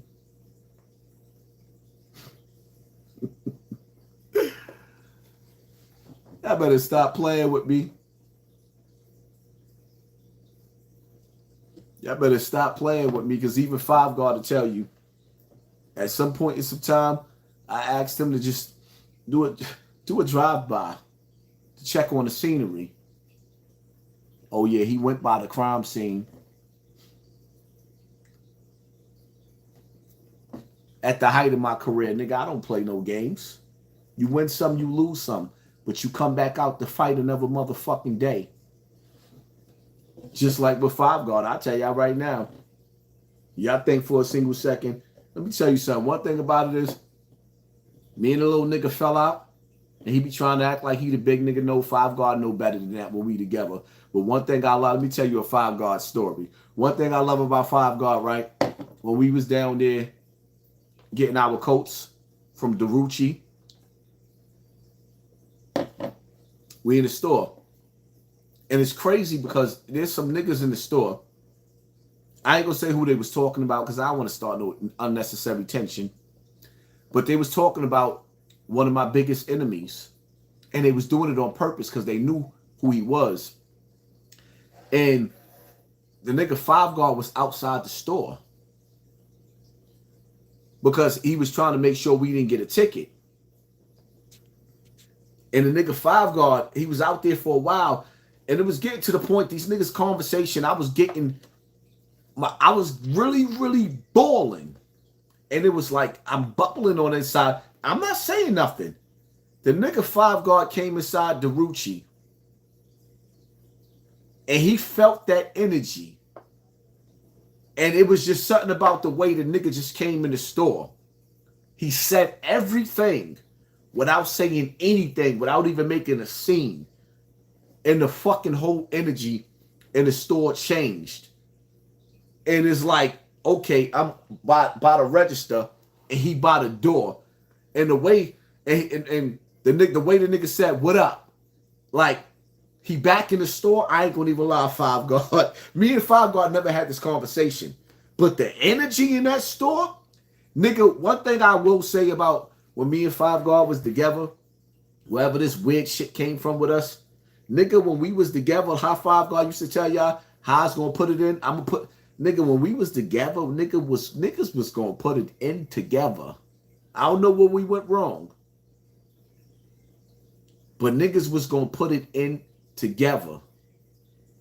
And that moment right there, yeah, I'm just telling stories. I done been through a lot of shit. Did a lot of real shit, real nigga shit. Even with 5 guard, I was prepared to bail the nigga out of jail. And I was prepared to pay for the nigga lawyer. But I also understand where I'm having a lot of problems with a lot of niggas. I'm not in the streets no more. I haven't been in the streets for over 10 years. Probably longer than that. Because I've been home raising my children. And some of the topics that I talk about, everybody feels like I'm picking on them. No, I'm picking on the old me, trying to get niggas to elevate themselves. And some people cannot handle that.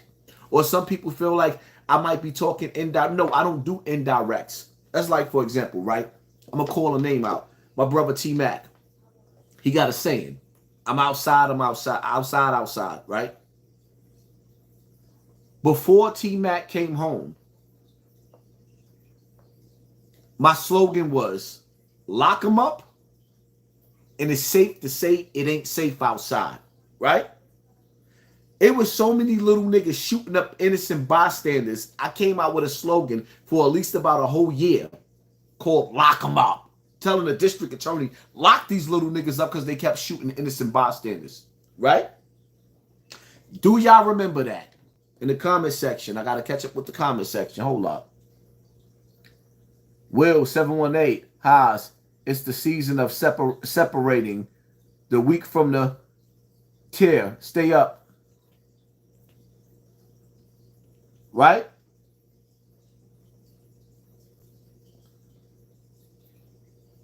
There you go. Move you out of here. You'll never put a comment in my comment section again. So,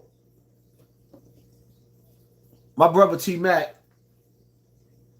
he be like, I'm outside. But the whole world says that. Now, when I address that, my slogan has been, it's safe to say it ain't safe outside. So now he comes home from jail and he's going in the opposite direction than what I'm going in on the internet. Now, when you got niggas that's playing military mind games, they'll sit up there and say, yo, this nigga talking about you. Why y'all niggas acting like I wasn't saying this on the internet for 9 years? If my brother came home from jail and he's enjoying his freedom, and he's saying I'm outside, he's catching up, I'm not mad at him for catching up. If I'm going to be mad at him, he going to know what I'm mad at him for, because I don't bite my tongue. I tell that nigga what I'm mad at him or I'm not mad at nigga. I'm not scared of anybody. So my brothers understand when I'm talking to them or not talking to them. But here's the thing. All of your brothers is not your brothers. And this is what you got to understand. I don't have to name who's with me or who's not with me.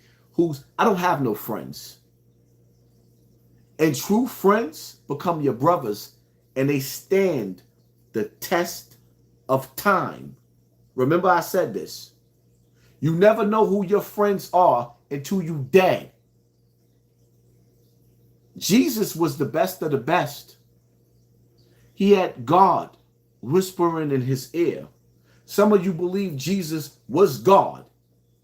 And he couldn't even see that Judas was going to kill him.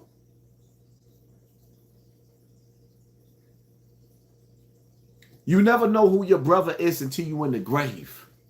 When you in the grave and you could write that final chapter, you could say, this nigga never snaked me. He was always there for me. So I don't have to keep telling you niggas who's my brother and who's not my brother. Certain people are set in their ways. Certain people carry themselves a certain type of way. I respect people according to who they are. I have a brother, right? That with his children, when his children get a certain age and they make adult decisions, I had to learn this from this nigga.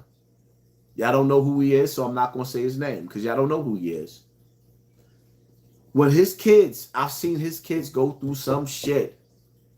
And I'm Uncle Poppy, Uncle Poppy, Uncle Poppy. This nigga tells me all the time, no, no, no, no. For his own kids. I would kill a nigga over my kids. As a matter of fact, let me shut up. Because I got a nigga, when I catch this little nigga. And I'm like, I'm learning from some of my older brothers. Like, no. When you get a certain age, a hard head makes a soft ass. You can't come to everybody's rescue because some people got to learn the hard way. I just feel like you street niggas don't deserve to treat me like I'm not even worthy of standing next to on the internet when I done kept you faggot ass niggas alive when I was alive. Like when shit was real in the 90s, I kept you niggas alive. Where's the love? Y'all got the internet thinking that I'm soft. Oh, this nigga be talking like he tough. Like, yeah, y'all niggas got niggas talking like I'm soft. That's the shit that get me. And they only talking like that because y'all niggas is distant.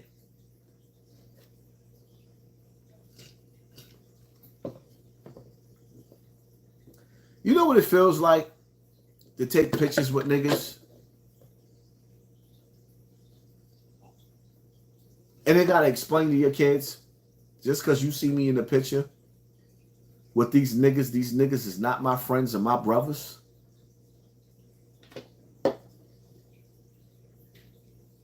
And even some of the ones that you think is your brothers, you better explain to them. Pay attention to your circle before they hurt you.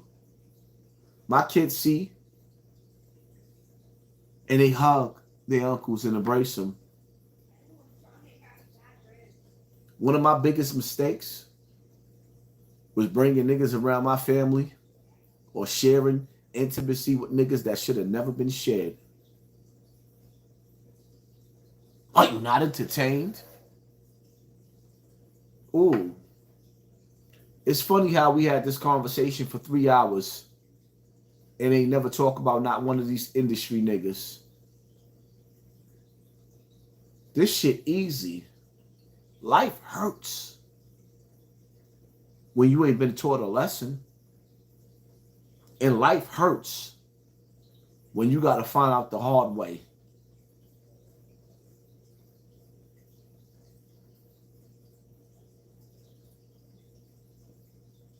See, the crazy part about it is, you know when life whipped your ass? When you drunk and you want to cry. But you just can't cry no more.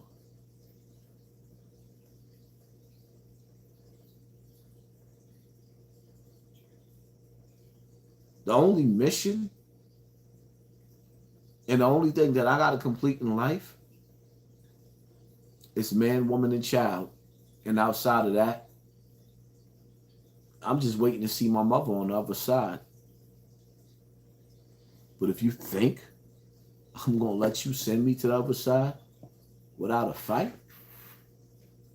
Good luck. Shall we begin?